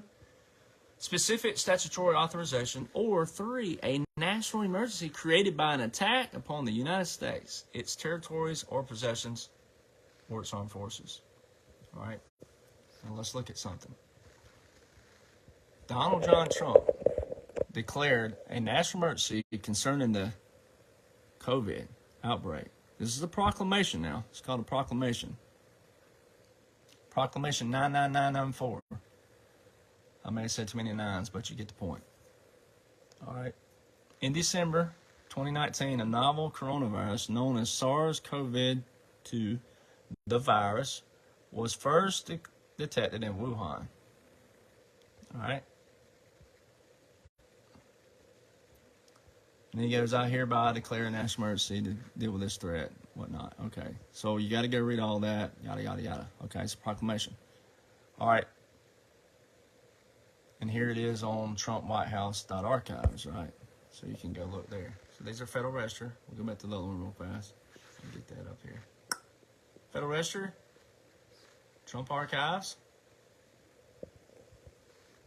Now, if it doesn't matter, right? So you got all these people out there that say, well, presidents can, the presidents, they hand down national emergencies all the time from executive orders. That's called a federal corporation, ladies and gentlemen. The whole point of a national emergency is exactly what it says, an emergency, a national emergency. It's supposed to be responded to. It's supposed to be answered. It's not supposed to be drug out 20 and 30 years, all right? But just for the sake of fun and argument, all right, Joe Biden, Democrat his whole life, has a lot of stuff on his record that's pretty hairy. A lot of racist comments in the early 90s, especially against Supreme Court Justice Clarence Thomas. A lot of racist stuff. Can a person change? Sure, but that's between them and God. However, when it's on a video for record's sake in life, I mean, you know, do we all make mistakes? Yeah, we do. But he's got a pretty consistent record of being a Democrat and a liberal and pretty way out there. And a lot of the stuff he said is pretty way out there. All right. So if you were to put Donald Trump and Biden side by side, which we know, we've already seen that, completely difference. Daylight dark difference. All right. So everything that Donald Trump would put into place wouldn't benefit Biden whatsoever. Nothing. All right. Now, in a national emergency to do with Hong Kong or a national emergency to do with Venezuela or somewhere like that, maybe. Not this. Not COVID. What people thought COVID was. Whatever you thought that was, doesn't matter. Not here to debate that. But This situation would not benefit Joseph Biden whatsoever, especially the Executive Order 13848, which has been extended too. We're going to get that in a minute. None of those would benefit Joe Biden whatsoever, but especially the Executive Order 13848 because of voter fraud. All right, it's the Dominion systems. Hillary, there's a lot that shows that they dump votes. We already saw what spiked the night of 2020. All right, who was running for that? Who's sitting in the office right now? What people think sitting in office? All right, Biden, Hillary, Obama, they all support each other. Donald John Trump and Biden do not align on anything. None of these extensions will benefit Joe Biden whatsoever. All right, so why has all of Donald John Trump's executive orders with national emergencies, especially the one on election interference and especially the one with the federalization of the National Guard, why have they all been extended past September 2023 on in 2024? Why? If they don't matter, why is he, if he's real or not, I know he's not, but if you think he is, why is he extending all these executive orders? Why? Why not terminate it? Because he can't. He ain't real and he ain't president. That's why he can't do it. He can't do it. But we're just going to show you for the fun. Look here. This is a continuation of the proclamation, right? See, on March 13th by Proclamation 9994. Look at this. Look at that. All right. Now let's do something else real quick. This is going to be funny. Watch this. Joe Biden. Let's just do this for the fun of it. All right. They even show you the real Joe on here when you click. This is so funny. They show you real Joe. All right. Let's go to old Scranton, the Scrantonator on Wiki. Let's click on Wikipedia. All right. Now let's look at Joe Biden's signature on Wiki. Going down. Look at it going down. Oh, look at that. Now, why don't that look anything like this over here? Let's find it again. Now, why don't that look like that? Weird, ain't it? All right, so let's go back over here. Continuation. All right. It was continued in 2021 because, duh, if it's continued in 2022, you don't need to see 2021. Notice of February. All right. federalregister.gov. We're going to click all of these where we can get some operating room over here since you see all these. All right. And let's move that. All right. Here's the whitehouse.gov. All right. There it is on whitehouse.gov. There's your Sleepy Joe right there. All right. Here's the 2021 one. Okay, I didn't put it in order. There it is right there. 2021. That's it. There's the 2021 one. That's it. Okay, cool. And also 2023. Now, I'm not going to exit out of this one for a fun reason because we're going to bring this up in a minute. All right. We're going to go back to it really quick. All right. So, we're going to skip over here to this. So, March 13th, 2020 was the proclamation. Then on March 27th, just 2 weeks after that, National Emergency Authority to order the Reductive Reserve and certain members of the Individual Ready Reserve, the IRR, of the Armed Forces to active duty. All right. Now look here. See, it says, by the authority vested in me as President by the Constitution and laws of the United States of America, including the National Emergencies Act, bingo, only President can do that. Proclamation 9994 of March 13th, there it is, reiterating that, all right, which declared a national emergency by reason of threat. No, I hereby order. All right, now this is where it calls all prior service back in. All right. If your number hadn't been called yet, well, you might get it called. I don't know. I don't know what unit you're going to be with or whatever, but you can be. It tells you right here. It tells you to provide additional authority to the Secretaries of Defense and Homeland Security, which are on the front of what? The Federal Continuity Directives. Bingo. To respond to the national emergency declared by Proclamation 9994, the authorities under Section 1302 of Title 10. That right there, ladies and gentlemen, veterans, let me just show you. We'll pull it up over here. That is all of you ready reserves. All right? All ready reserves. Let's go over here. 1, 2, 3, right here. In the time of national emergency declared by the President after January 1st, 1953, or when otherwise authorized by law, an authority designated by the Secretary concerned may, without the consent, all right, read that now, without the consent of the persons concerned, order any unit or any member not assigned to a unit organized to serve as a unit in the ready reserve under the jurisdiction of the Secretary to active duty for not more than 24 consecutive months. That is all veterans right there that are under a ready. If you're under your ready reserve contract, all right, but it also says any member not assigned to a unit. All right, so that's why they tell you don't get fat and happy when you get out of the military, because you could be called back in. All right, the secretaries of the Army, Navy, and Air Force, at the direction of the Secretary of Defense and the Secretary of Homeland Security, with respect to Coast Guard when it's not operating as service of the Navy. All right, it says are authorized to order to active duty not to exceed 24 consecutive months. That's why that's important. 24 consecutive months. Don't say 24 and done. It says 24 consecutive months. All right. Now, these right here, 2127, 2308, 2314, and 3735 of Title 14, those are your Coast Guard. Those are all Coast Guard orders, or codes rather. Title 14. All right, that's so it's prior service officers and retirees of the Coast Guard. All right, you can go look all those up under Title 14. So, all right, so let's go over here. You saw this order talking about the Secretary of Defense, right, and what they're supposed to do under Secretary of Defense. You saw when I read Section 12302 with the Secretary. Now let's look at this. President Trump did this. It's never been done before. Ordering the selective reserves of the armed forces to active duty. In Executive Order 13919, by the authority vested in me as President by the Constitution and laws of the United States, in Section 12304 of Title 10, look at that. Title 10 just keeps popping up over and over and over and over and over again. Having determined that it is necessary to augment the regular armed forces of the United States for a named operational mission, specifically the Enhanced Department of Defense counter-narcotic operation in the Western Hemisphere, as follows. All right.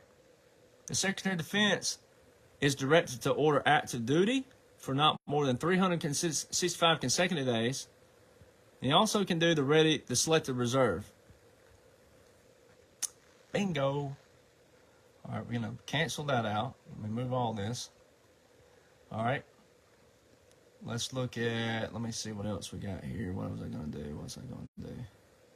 Let me make sure I'm looking at everything here. I want to see what I got going on.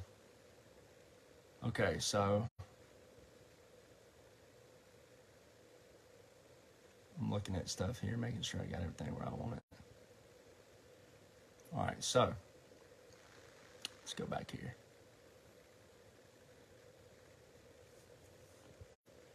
So right here, this is why this is important. Continuation of November.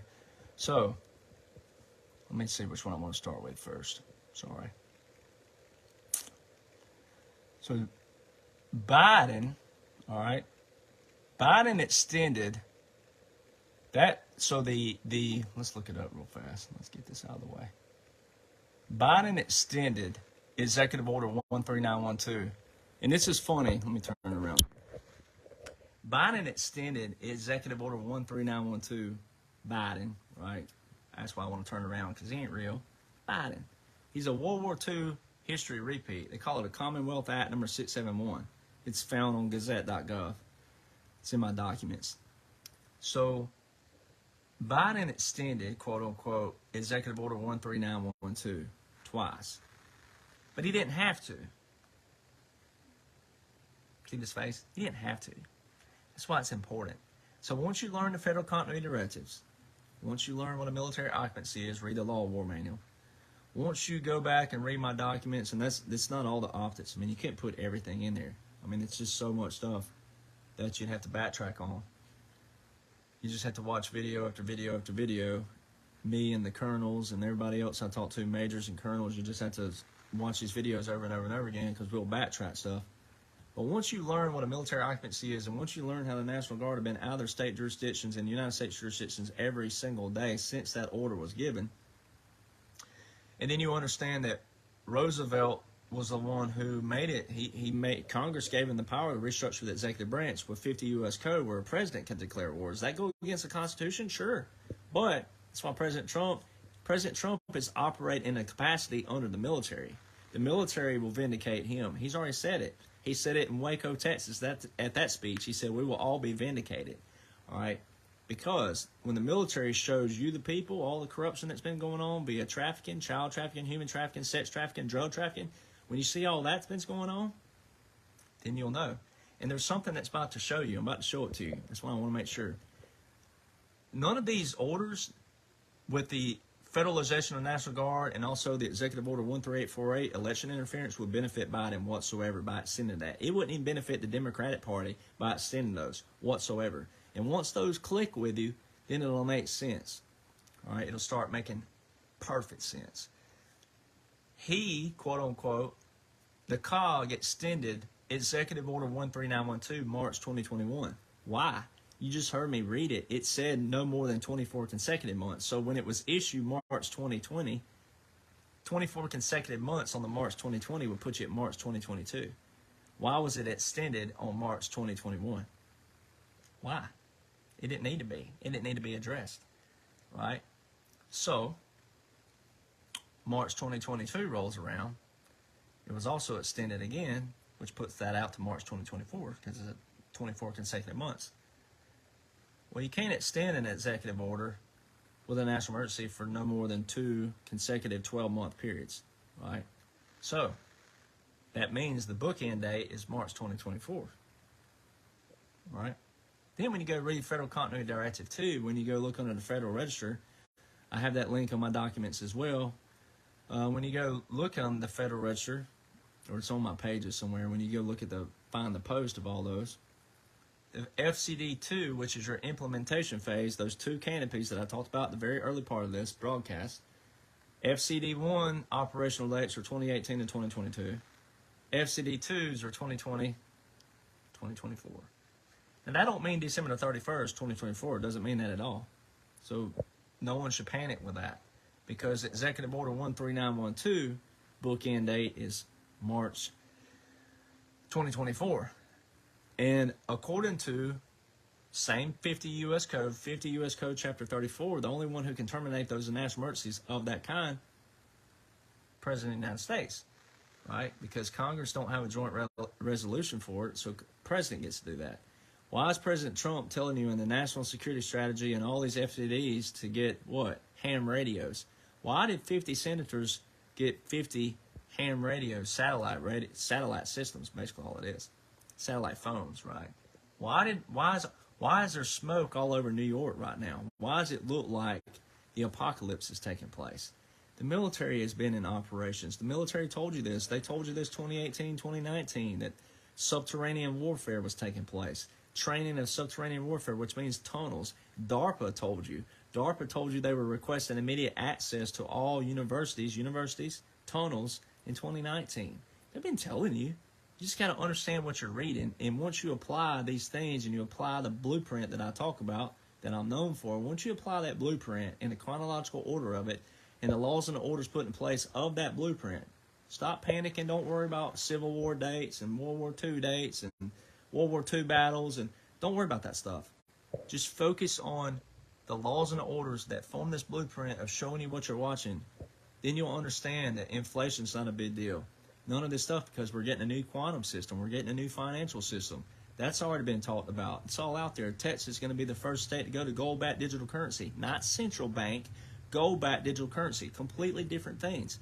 All right, September the 1st, 2023. So when you understand that none of these executive orders that declare national emergencies will benefit Joseph Robinette Biden Jr. whatsoever or the Democratic Party whatsoever, then it'll sink in.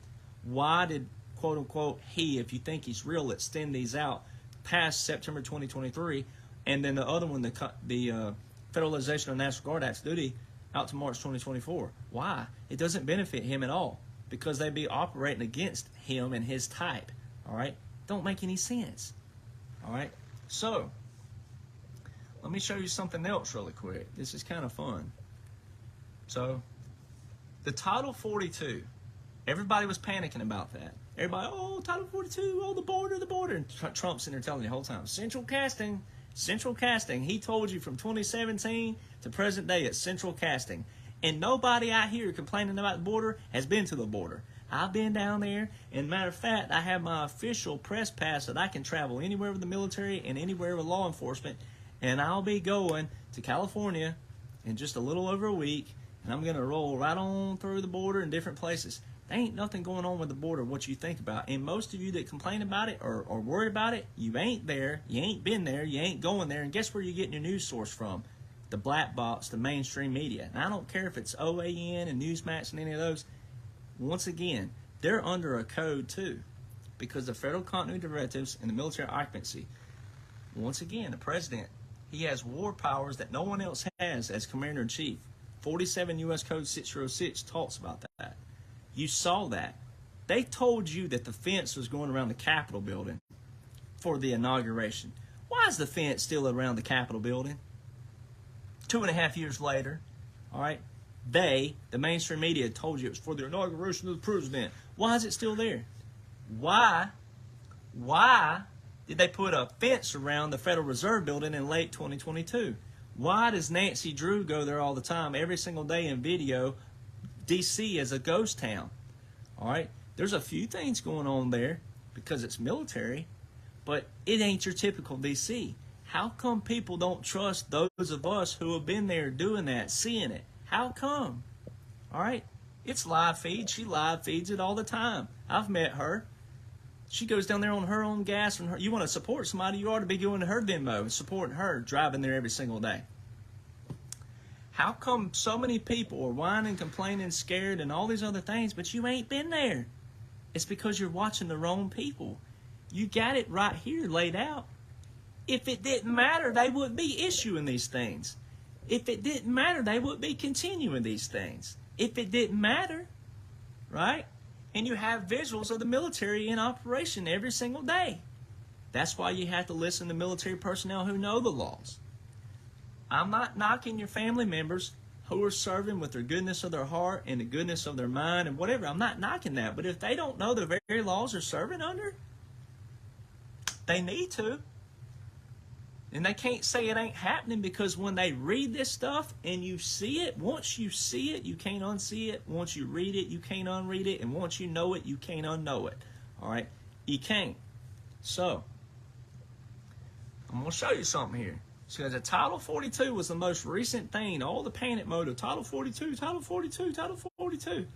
Biden ain't done nothing. All right? Biden ain't done jack diddly doo-doo. Nothing. Nada. Zilch. Nothing. All right? Because they publish it in the federal on the Federal Register, they would publish it here. They have to because it's public information for us to see. If you know how to go over there, then you go over there and read it. They ain't done that. Okay? So, I'm going to show you right here. Right here. All right? This null and voids Joseph Robinette Biden. This shows you he ain't got nothing. He ain't doing jack dilly doo-doo. As my old drill sergeant used to say, D-O-D-O, do. All right? Notice of February 10th. Matter of fact, that's my drill. Oh, that's his birthday. What are the odds of that? That's my old drill sergeant's birthday. Didn't even realize that till now. So, continuation of national emergency. All right? March 13th, by Proclamation 9994, the President, Donald John Trump, because this was March 13th, 2020, this is quote-unquote Biden, right, that we're in a different phase. Today we're in a different phase of the response to that pandemic that we were in March 2020. My administration is planning for an end to the national emergency. But an orderly transition is critical to the health and safety of our nation. For this, the national emergency declared March 13th, 2020, and beginning March 1st, 2020, must continue in effect beyond March 1st, 2023. Therefore, in accordance with Section 202 of the National Emergency, says, I am continuing the national emergency because he cannot terminate that, the national emergency. I anticipate terminating. I anticipate. There's a key word. Ladies, y'all love terminology. Tell the men, we love terminology. Tell it. Y'all do. And you love men who pay attention to detail, right? I anticipate terminating the national emergency concerning the COVID-19 pandemic on May the 11th, 2023. Did not happen. All right, let me show you. You come over here, termination of Proclamation 994. Look at there. And watch this. Nothing. The very first thing that pops up, I am continuing the national emergency declared. What is today? June the 7th. All right. When did they tell you this thing was supposed to end? May the 11th? It hasn't. Notice of the continuation. Continuation, these are all your top results. Continuation.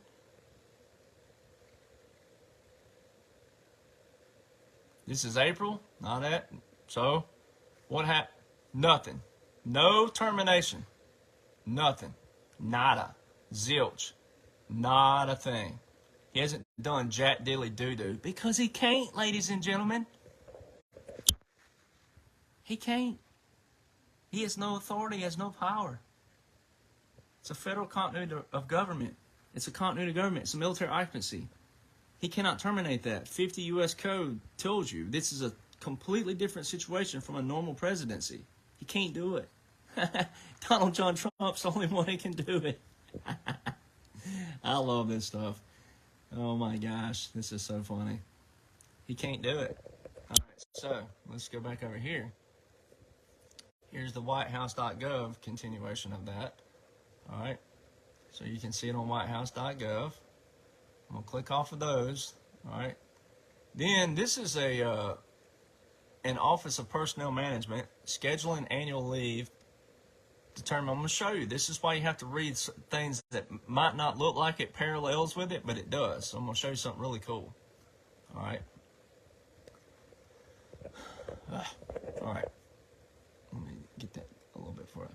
Okay, this rule, so it's talking about the Office of Personnel Management is revising the interim regulation regarding the restoration of annual leave for employees who are essential to respond to certain national emergencies, such as the national emergency concerning the novel coronavirus disease, COVID-19. This rule extends latest possible termination date for the exigency. I learned how to pronounce that earlier, and I don't care now. Established in connection with the COVID-19 national emergency, which will be March 13th, 2023. Well, you just saw it, didn't? All right? It did not terminate, right? It didn't even terminate in May. All right? So under this new rule, that date will be the date the national emergency is ended by the president. It wasn't. All right? And it tells you dates. The interim regulations are effective March 13, 2023. Comments must be received or before May 2023. Well, that was considering if it was going to be terminated. It wasn't terminated. Well, it's not terminated. All right. So you can go read a lot of these things down here, but this is really cool right here. All right, this section right in here. The national emergency concerning on March 2020, right? The president issued Proclamation 9994 declaring. All right, so termination of the national emergency. Got to read this part. This is the part. And this is really cool. Under the interim regulation of August 2020, an agency head or designee may not grant more than two 12-month extensions of a national emergency. All right. As noted above, the president declared an outbreak of a national emergency March 13th, 2020. Assuming this has not been terminated for an employee or a group of employees for another reason listed, the regulation requires the agency establish the date of termination.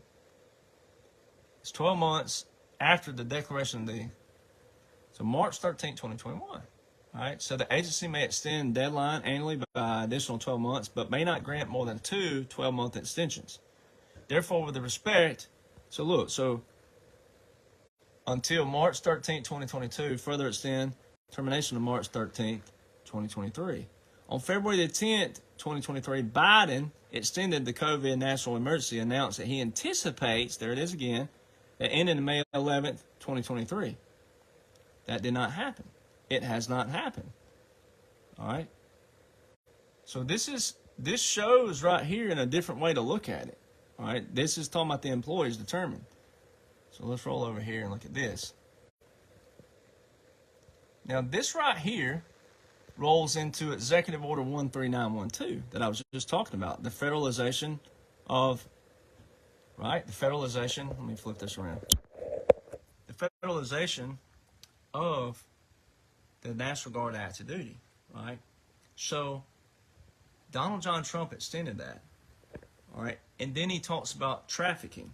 Donald Trump is the one who went after drug trafficking, child trafficking, sex trafficking, and human trafficking.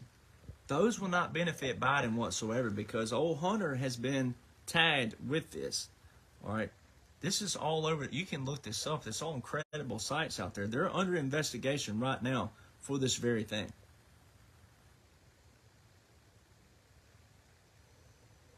And here, well, we'll just skip ahead to this one really fast. The Global Magnitsky Act is the original Durham Report. That's what I call it.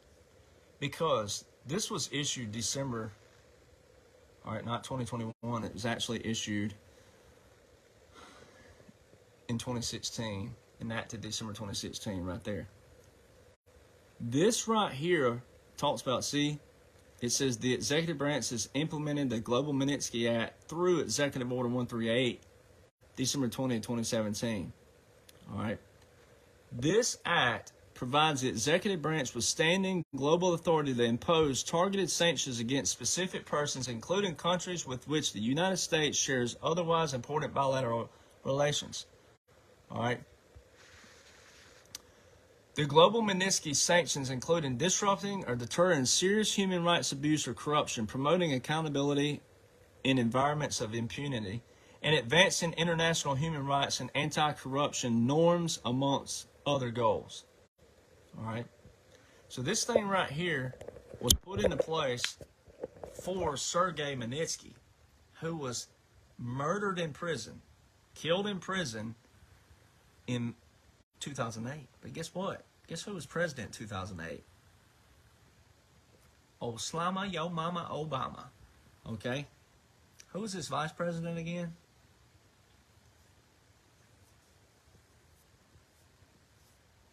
Who was his vice president? Yeah.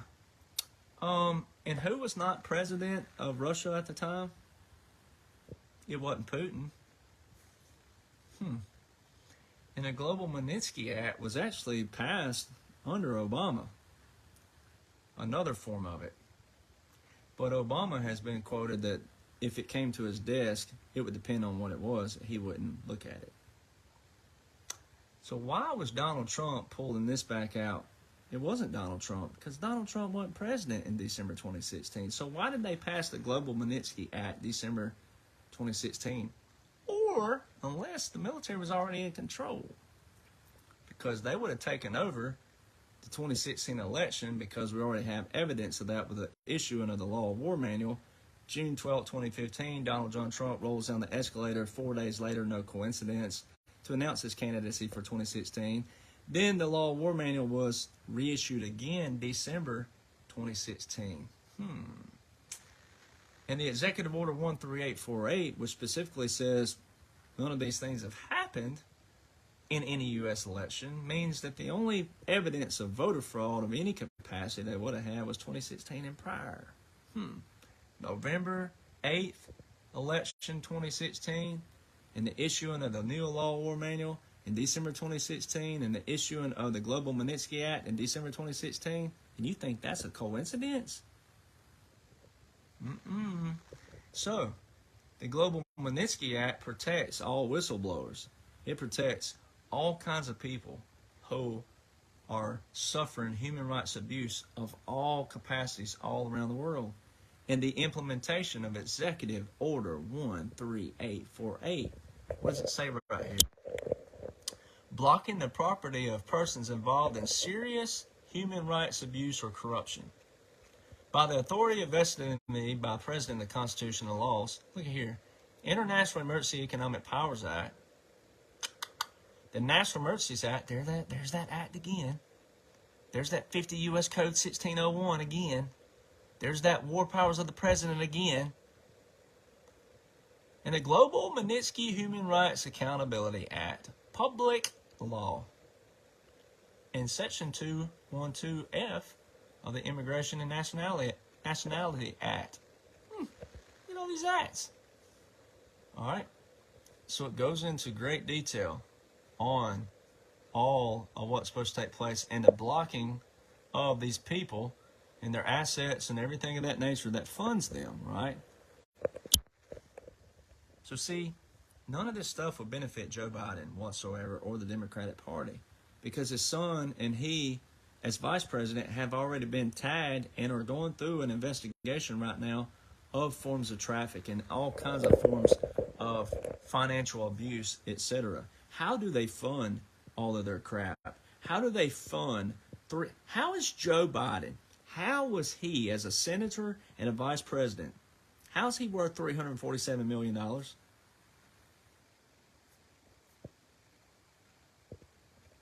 Okay, so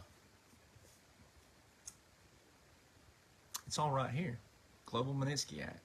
So let's go back now, and then too, you can look at the Global Magnitsky Act. You can look at all the things that they've updated, what they've gone after. It's that right there, state.gov /global-magnitsky-act /. Okay, and you can go look at all the things they've been targeting.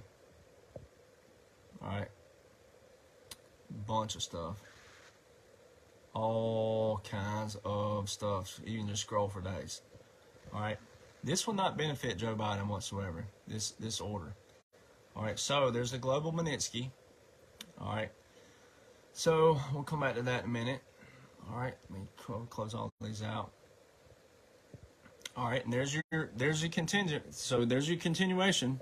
All right, Joe Biden, quote unquote, continued this human rights abuse, will not benefit him whatsoever. So what's he doing?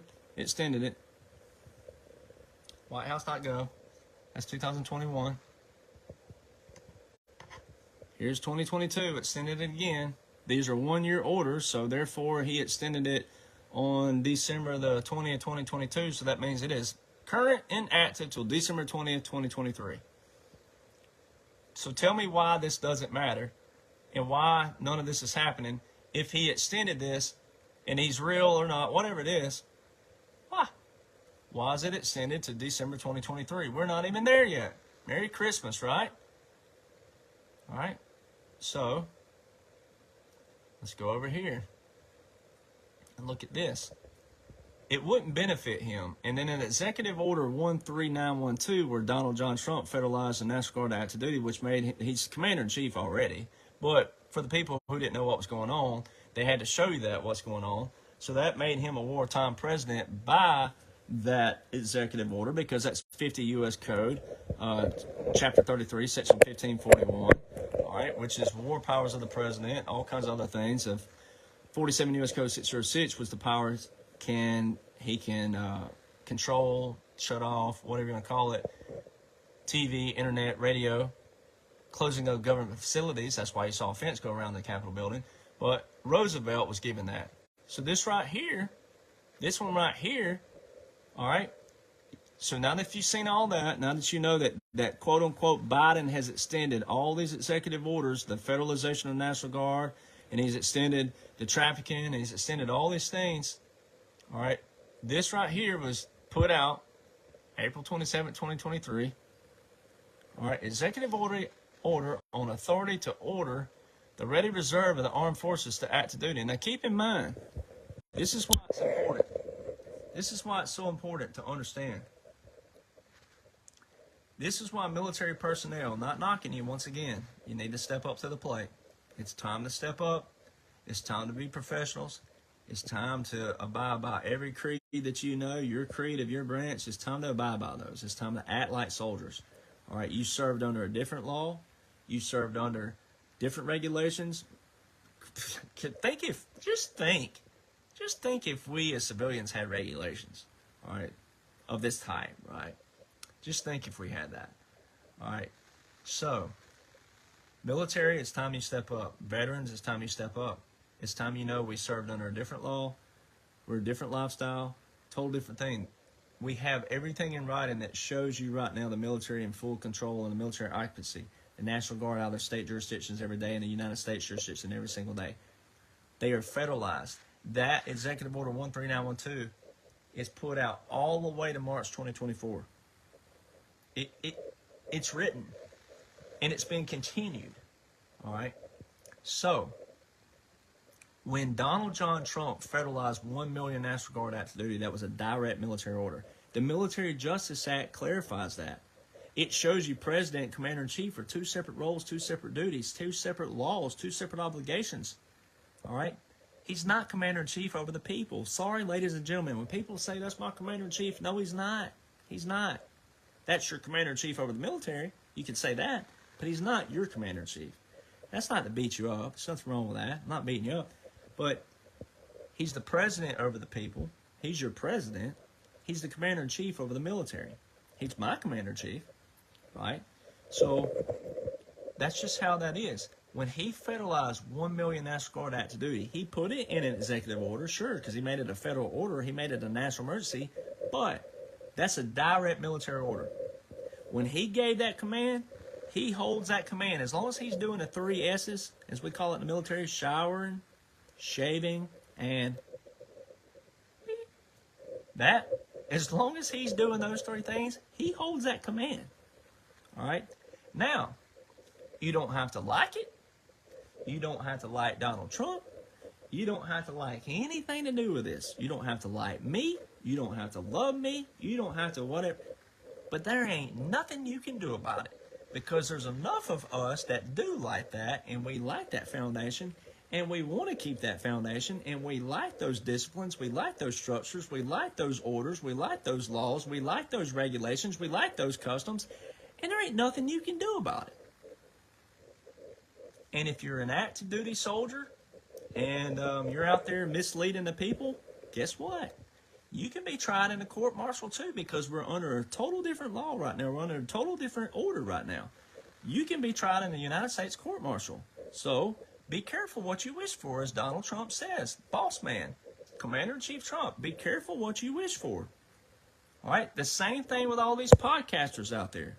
All these podcasters, there's a lot of podcasters that are misleading the American people. All right? You can be tried too, because it's called crimes against humanity.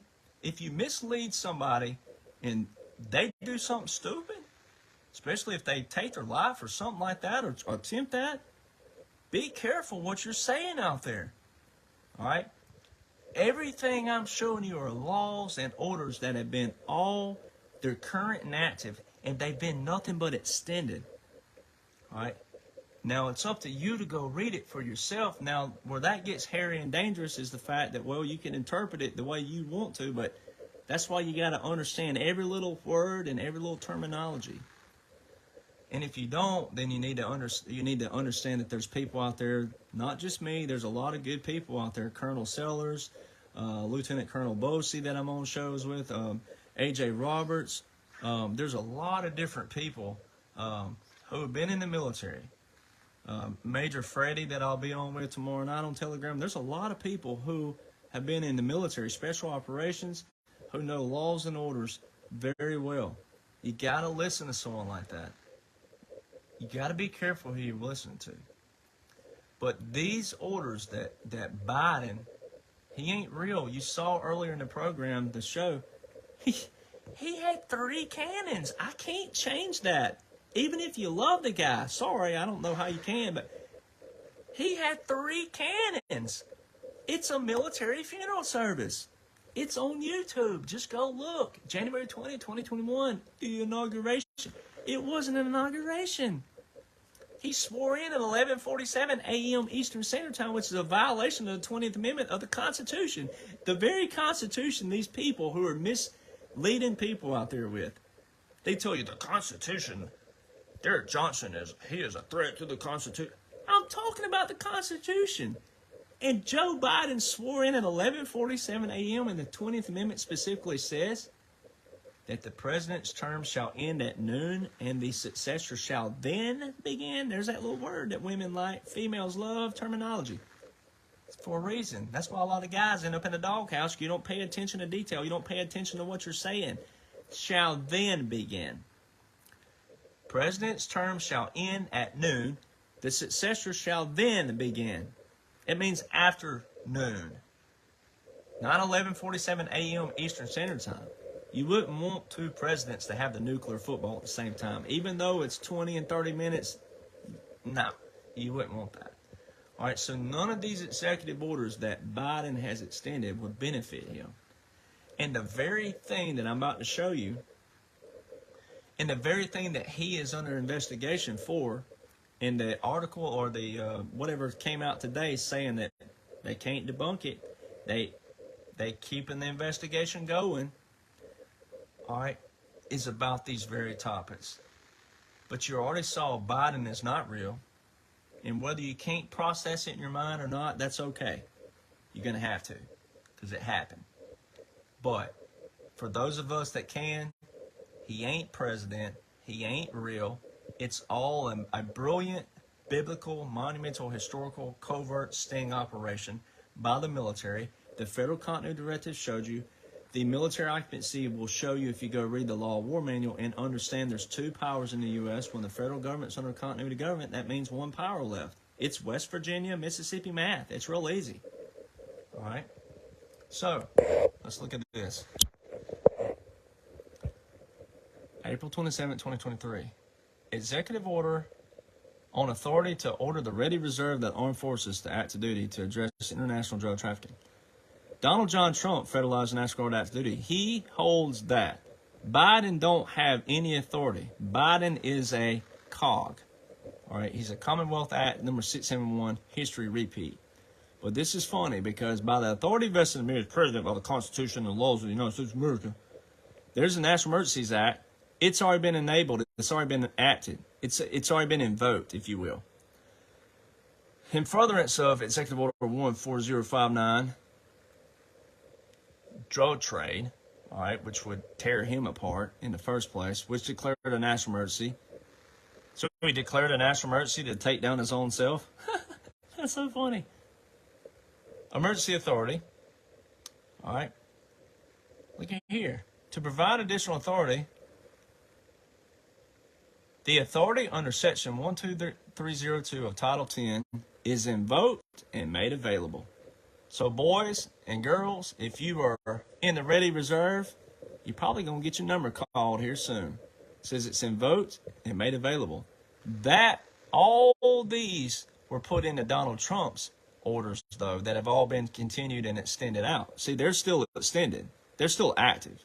This is just one of these showing a continuity government because everybody would panic if they didn't see a president in office. That's why if you flip the situation around and go, well, if you didn't have Biden in there or someone acting in that position, people would freak out. It just so happens, though, that the National Guard and the military and all of the COG, everything that's going on, but the military is in control, they're exposing Donald John Trump. They're draining the swamp. All right? So they're making all these people show all their crimes to the public.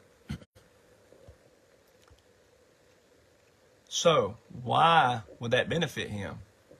Because I'm going to show you why over here. See? You already showed you the Executive Order 13818, right? Which was the Gobel-Magnitsky, which was the drug trafficking and trafficking. It was all human rights abuse. It's all human rights. So that's drug trafficking, child trafficking, sex trafficking, human trafficking. It covers all that. All right. But there's been multiple articles that I've put up on all my sites showing you that the Coast Guard and the Navy have been busting major busts all over long before this date. Long before that date right there. So it shows you who's in charge and who ain't. Because they've already been under these orders. They've already been operating under those orders. Because if you come over here, I'm going to show you real quick what you do. You go to Coast Guard. You go like this. See, I've already looked it up so many times. Coast Guard, Navy, wartime. Look at here. Our forces, right? And you go there. You click on that. And it'll pull up here. And it's a little second here that it takes. All right. Taking a moment here. Let it pull up. It'll be defense.gov about our forces when it finally pulls up. Not sure what's going on with the internet, but it looks like I'm being attacked right now. Guess it's going to take its sweet little time here.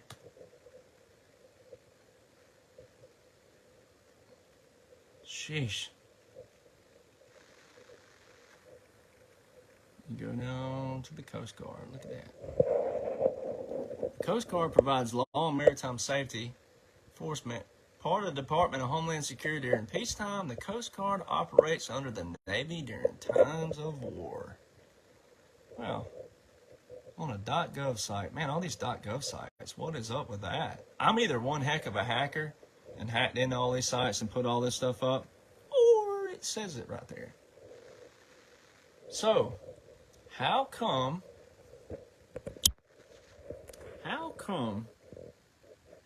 in Mobile, Alabama, Cape Cod, Massachusetts, and Miami, Florida, there have been 3 maritime strike squadron units based, well, those are Navy, by the way, United States Navy. How come they've been stationed at all those Coast Guard stations since January 2021? Coincidence? And you just saw on defense.gov, the Coast Guard is a Department of Homeland Security during peacetime. They operate under the Navy, which would be the Department of Defense, which would be the Law of War Manual, during times of war. Now, the Coast Guard and the Navy have worked together prior to that, sure, because they were on orders. Not saying that they haven't. I'm just telling you that that's an extra portion, all right? And they've been doing this. But these have been massive drug busts. These ain't just been no regular drug busts they've been performing. So let's go look at this. Let's turn this around. So here's your Executive Order 13848 that I was talking about. All right, imposing certain sanctions in the event of interference in the United States election. All right, there's your International Emergency Economic Powers Act. There's that 50 U.S. Code again. Oh boy, there it is. There's the old Roosevelt. There's the National Emergencies Act again. There's that 50 U.S. Code. All right, and here's your powerful line. This is why you don't need to be a scholar. Look at all that. Here's the most powerful line in it right here. Although there has been no evidence of a foreign power altering the outcome or vote tabulation in any United States election. There's a lot of words in that. No evidence, zero, zilch, nada, of a foreign power. Doesn't say domestic. Altering the outcome or vote outcome means everything. Or, there's that little key word right there, or vote tabulation in any. Doesn't say one or two or a few or many. It says any United States election. Or vote tabulation is your 3 U.S. Code, Chapter 15. All right, so why would Biden extend that? All right, September 2021, okay, now this is a 1-year order, so therefore, all right, it was extended on September 2021, right? It's continuing for a year, so that would mean September 12th, 2022, all right? So exit out of that. Well, here we are, September the 7th, 2022. Well, let's go down here, September the 12th, 2022. Therefore, in accordance, I'm continuing for a year, the national emergency. We're not there yet. Well, we're not even in September the 12th, 2023. This order is continued out to there. So if it doesn't matter, and I'm crazy, and all the other things I've been called a conspiracy theorist. I'm a conspiracy theorist for showing you the .gov sites. I'm telling you what. I've heard it all. Oh, my God. Oh, Lord help me. WhiteHouse.gov. I'm a conspiracy theorist for showing you that Joseph Biden Jr., if he was real, even if he was real, I'm a conspiracy theorist for showing you what he extended? Boy. Lord help us all. September the 12th, 2022, 1 year. So, Mississippi math, West Virginia math, backwoods math, September 12th, 2022, 1 year onto that would be September the 12th, 2023. He has not terminated this because he can't, first off, but he hasn't. If you thought he was real, he has not terminated this. So why would Joe Biden, now, why would he extend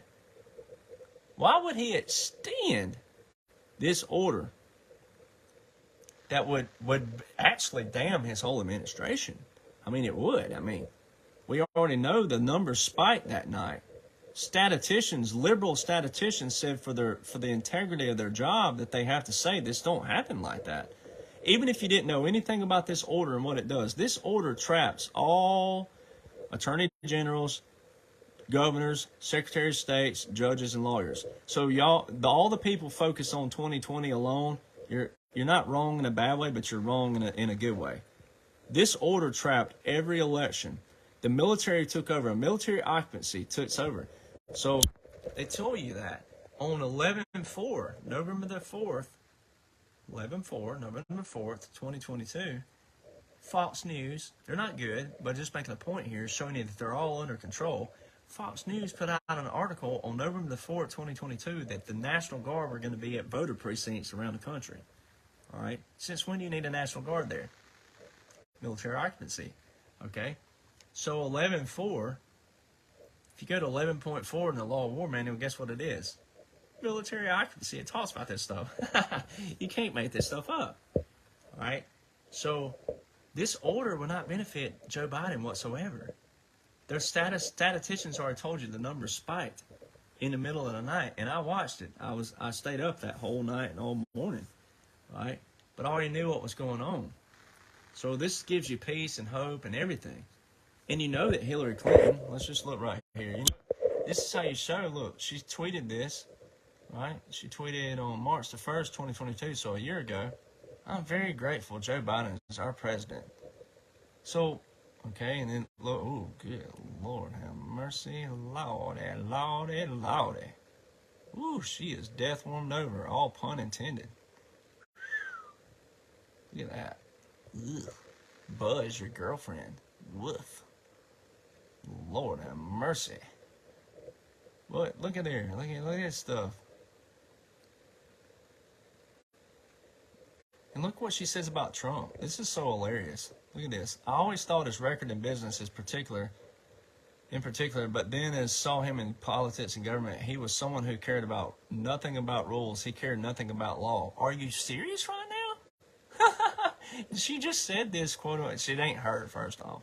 This is April 2023 on Lexington and Concord anniversary. Nonetheless, on the anniversary of the kickoff of the Revolutionary War, Lexington and Concord, all right? She's sitting here saying that Donald Trump cares nothing about the law. Did you not just see everything I just covered all night that shows he is everything about the law? They're exposing these people to the public. Look at that. Ugh. Good Lord. Ugh. Ugh. I'm like nightmares all night. Good Lord have mercy. This is the better one though. Look at that.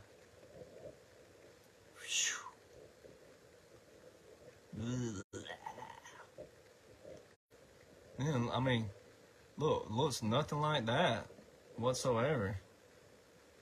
Man, how people cannot see the difference in these people. Then she turns on Biden and says he's a threat to democracy. Like, it's just weird. It's like this was in November. Oh, November. Look at that. Look at the date. Look at the key date, though. Look at that. Oh, boy. I'm going to tell you what. Look at that. They're going after democracy and even counting votes that they think will help them and not others that won't. Weird. Now, that is weird. They're telling you right there they're cheating. They think they will help them and others that won't. They told you. They're telling you. Oh, look at that. Yeah. Look at the chipmunk. What is she saving for the winter there? Oh, she's saving a lot down there. You need to spit those out.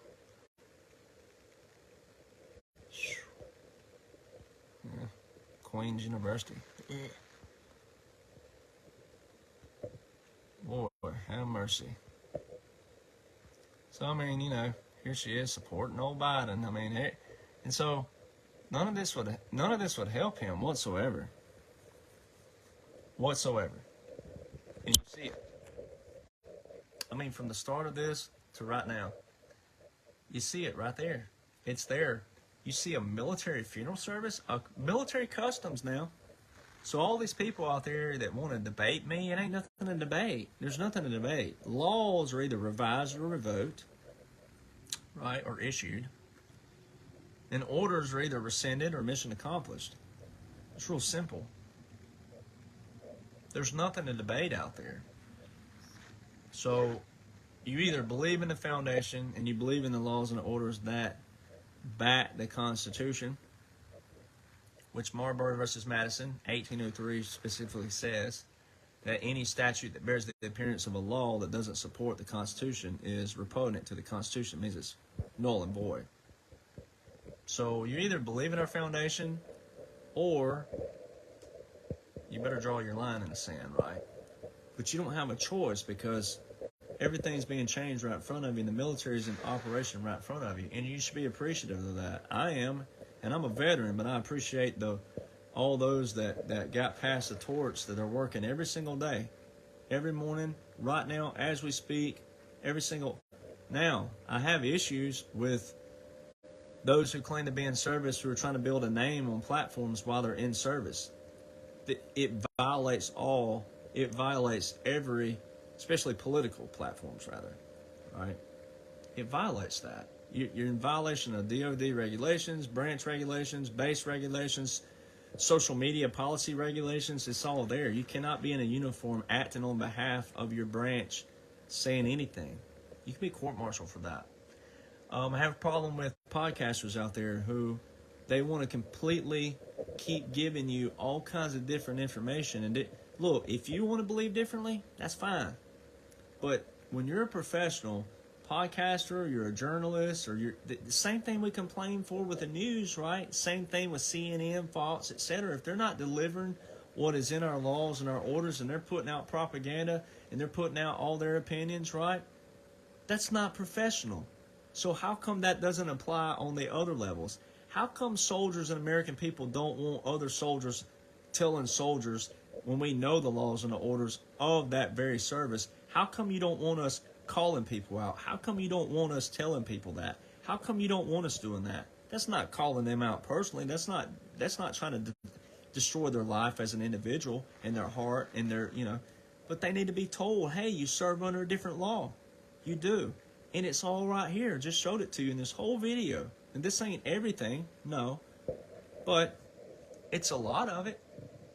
You can't raise your right hand and say you support the Constitution, which tells you, once again, the regulations and Uniform Code of Military Justice, and then turn around and look at a video of Donald John Trump having 4 cannons, 21 guns, which is a 21-gun salute, and then Joe Biden on quote-unquote inauguration was at Arlington, which was 3 cannons, which was not a 21-gun salute. 3 cannons at Arlington equals a funeral service.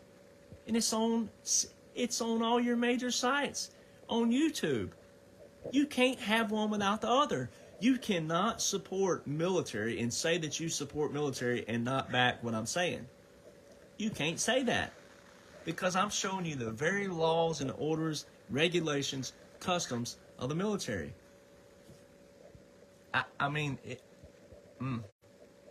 But anyways, I thought we'd do everything backwards tonight, which is kind of cool to go work it backwards in a different way, even though it did work it forward in one way, but it's backwards in a different kind of way, showing that, okay, the dude's not real.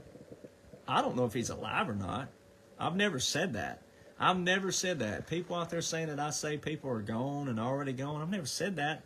Just because I say he had a funeral service, I don't know what they're doing with them. I don't know where they put them and what they're doing. I don't know that yet. I take the laws and the orders every single day. If there's something put out there on the news, I can debunk it or not. But they're under the war powers of the president too. And there's a chronological blueprint of laws and orders that support the Constitution, that shows what's going on. So, and you got people out there who still want to say that, oh, well, this stuff is, you'll see it. My Twitter board lights up, and they'll say, oh, well, people say this all the time. They're not reading it. And if you're like Reed from Texas, who emails me a lot now, shout out Reed. But if you're like Reed from Texas, and you don't like to read, and I understand that, you got to listen to someone who shows you the receipts of what's going on. And some of my videos on Twitter, I'll see the responses over there, and people say, well, people say this all the time. It's people who aren't going to read, or, they're not seeing videos like this. They don't want to watch long videos that show you the receipts of .gov and .mil sites. And you're just not meant to save everybody, I guess. But I guess that's the heart of a warrior and the heart of a veteran, a true veteran who served for the right reasons is, if Jesus was walking here on earth today, he wouldn't be walking with you Christians. He wouldn't be walking with you that feel like you're living right or whatever it is, go to church or reading your devotionals, reading your Bibles. He wouldn't be walking with you. He'd be walking with the drunkards. He'd be walking with the cowards. He'd be walking with the sinners. He'd be walking with anybody who needed him. All right? That's who he'd be walking to. So sometimes when I'm going after certain things, it's not because of whatever. It's for the fact that, look, I don't think that I'm better than anybody. I'm just showing you the receipts. I'm using what God gave me right here and showing you the receipts of what you're seeing. All right? And the people that say it ain't happening is because they're not receptive yet and they don't want to see it. They may be scared, I don't know. But, you can't say it's not, because once you, the people, everybody who sees this video, once you go read, or if you're like Reed from Texas, what he does, he listens to the video and he pulls this stuff up. He doesn't read it necessarily, but he just looks at it. That way he can see the evidence, the fruit of it, right? But once you go pull this stuff up, once you see all that, once you see it in writing on .gov, .mil sites, and the dates of it, you can't unsee it, you can't unread it, and you can't unknow it. And once it clicks, it's going to click. And you need to go tell your family and friends that too. If you don't want to be the one that delivers it to them, then hey, share the link. Once I take this link and put it over on Rumble, take that link and share it. Say, hey, watch this guy. Put it on me. My dad used to tell me all the time in high school, whenever I got in a predicament, if I got in a bad spot or a bad situation that I thought could lead to consequences, which would have led to consequences with the law, but also with him, he said, blame it on me. Tell your friends it's my fault. Tell your friends you can't do it because it's my fault. And give me a call and I'll come get you. And that's what I did. All right? So I have a great record. I shouldn't have to defend myself, but my personal life, my civilian record, and also my military record, clean as a whistle. All right, and I can prove my DD-214, my income statement, and everything. So anybody who's taking a shot at me out there, come on. Come on. Because all it takes is one court date. And by the way, you're paying all my court costs. You're paying everything. You're going to pay my loss of sleep. You're going to pay my loss of... So come on with it. Come on with it. I'm ready for you. Like Donald Trump now, I know what my records say. But ladies and gentlemen, people who attack, it shows they have nothing to resonate with you, the people. And let me go ahead and tell you, trying to tear down someone and trying to put out someone else's light won't make yours shine any brighter. If you have something good to say, people will resonate with it. Because people will go look at what you're giving them. And if they resonate with it, then there you go. They'll resonate and they'll share it. So, anywho's, this is a fun night. It's awesome to get to do that. And I'll do it again. I'll come up with another concoction of how Joseph Robinette, dog, pony, soldier boy, all the kids want to touch his hairy legs in the pool. It's not your president. He ain't nothing. All right? He ain't nothing but a crook.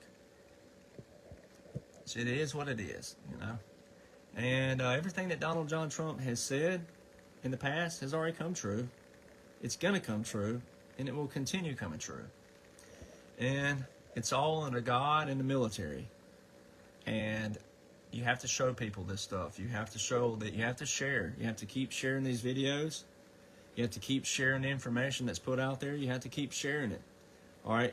I am also kicking off a tour here soon. We're trying to aim for July the 1st.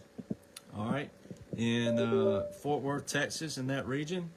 All right. Or Dallas, somewhere in that region, because it's central to the U.S. All right. And it's been home to me for a while. Texas has been a home of mine, and somewhere I love, and a lot of dear people there. So we're going to try to kick off the tour there here either July the 1st or July the 8th. We have had some venues that don't like what we're doing because they don't like the law, so they have heard what we're doing and they changed on us. So that's fine. It's to be expected because people just don't want to adhere to the laws and orders, and they're going to have a rude awakening when all this is revealed, because it will be revealed. So we're doing that. I'll also be in San Diego June the 24th. At the Lewis Herms event. All right, and then June the 25th, I'll be, I don't know where it is exactly. I'll let you know when I find the exact location, but I'll be at a church in San Francisco speaking on June 25th. So I'm going to take a lot of time out between here and there, getting there, and I'm going to make a vacation out of it. Because I love California. We're stationed in California. I love California. And I will come out there, and I'm going to make a vacation out of it, so I'll have time to doodle around and hopefully get to the beach and other things out there, see some buddies that I haven't seen in a long time. So if you'd like to come to that event, you can find tickets. I'll post a link up. And also June 25th, once I find out where I'm at, I'll do that as well. And then once we get everything ready to roll for July, kicking off July, then that. I did see one question here, which I was going to address anyways, but Guantanamo Bay. There's been a lot of jealousy out there. A lot of people have been quoting about Guantanamo Bay, that anybody can go. Well, anybody who can find a sponsor that'll sponsor you can go, sure. When the Guantanamo Bay situation popped up, what I like to do, I like to have my eggs in a basket before I go say something. All right, well, a buddy of mine didn't know, and we were on podcast one day, and he broke the news before it was supposed to break. So that created the frenzy out there, because look at all the people faking my profiles. Good Lord, have mercy. There are so many fake accounts of mine, and it don't matter how many times I get on a live video and tell people over and over and over again, I have only this account here and this account here. There's an account on Telegram, 34-something thousand people are following. It is not me. So there's all these fake accounts. You got all these brown nosers out there. We have someone who's faking this page here, right? They tell everybody they're the original, and they're not. Then they'll send emails with threats, right? And I'm like, you have to go by laws. Like, laws and orders show this, right? They got hit with a cease and desist, and they don't like it, all right? And it's law and order. Anyway, so you got all these fake things. You got all these people out there, and you got all these people who go spread all this stuff, right? And they run with it, and all these accounts and all these different things. And my buddy made an honest mistake, and it just like a fire in the desert out there. Man, Lord have mercy, out there in New Mexico, wherever they are. You throw a cigarette down, thousands of acres, right? Gone. So Guantanamo Bay, he released that information. Well, when we first went to the site said, all these trial dates. Well, it had the same name. Well, you just saw the Military Justice Act. That ain't how the military works. Military courts don't work like that. They have evidence. They roll with it. They present that evidence. You're done. All right? It's the same name for like 2 and 3 months. That ain't how it works. All right? We went back on there, me and my correspondent, went back on there, and they had canceled all those, right? Well, then we got an email, official email. So here's the deal. I'm officially hired by a radio station. Bingo. I'm officially hired under the station. Well, I didn't want to announce that yet because I didn't want her to receive all these emails and all these phone calls, because all these people are going to want to call them and flood them. Hire me, hire me. That ain't what they want. She contacted me with this opportunity. So we were going to wait till we had our official date of which we were going and then announce it, put the logos up, put that I'm an official employee of such and such, and make it real official for everybody. But unfortunately, a buddy of mine leaked it on a podcast live, and then the public world goes out there and goes crazy in a good way. But then, oh, you're kicking off a date in July, and you said you were going to Gitmo. You're not really going, so you're not credible anymore. Are you serious right now, people? I'm the only one that showed every law and order on .gov sites from top to bottom, inside and out, in and around, up and down, diagonal, sideways, everywhere to talk some back. And then one little thing like that would say that I'm not credible anymore. Get out of here. Okay, that's when I have to be the rattle trap. Okay, get out of here. What if someone passed away? My uncle passed away last week. What if that would have happened during Gitmo? Oh, I'm not credible because a family member passes away? Or because something happens? Are you serious right now? But y'all keep watching the black box, and they've been wrong. And all these podcasters out there have been predicting all these dates and told you to do this, and this. Put your money right here. And all these people ain't credible? Or they are credible? So, I put in my paperwork to go. The deadline was May the 26th. I put in my paperwork. Today, my correspondent was talking to me over and over. I had to do an orientation on Zoom. I did that last week when I was in Tallahassee, Florida. I did that. Then the paperwork goes through. And then I am set to hear August the 1st if I'm processed to go August the 5th through the 19th. So there you go. I don't like to do little short answers. I like to give long answers because I am that honest and I'm that transparent. So, and I appreciate all the emails. I do. I love getting emails from I don't know how many emails a week, but I don't want to even get into numbers. I don't like the numbers game. But I see all your messages and I see all your comments, and I love all the positivity and the support and everything. Trust me, I do see them. We do try to get to as many as we can. We do have a lot of messages rolling in on the message account. And then also we get a lot of emails, and then we get a lot of through the website. So we're going through speaking of that, we're getting a new website loaded up because of this tour we're going to do. So I'll have a new website coming out soon, which is really exciting. Got a lot of new products coming, which is really exciting. I have a new song out, which is really exciting. So if you want to support me, I can't make you buy shirts. I can't make you buy hoodies. If you want to do that, that supports me. If you don't, and you're tight for budget right now, I'm like President Trump. Don't do it.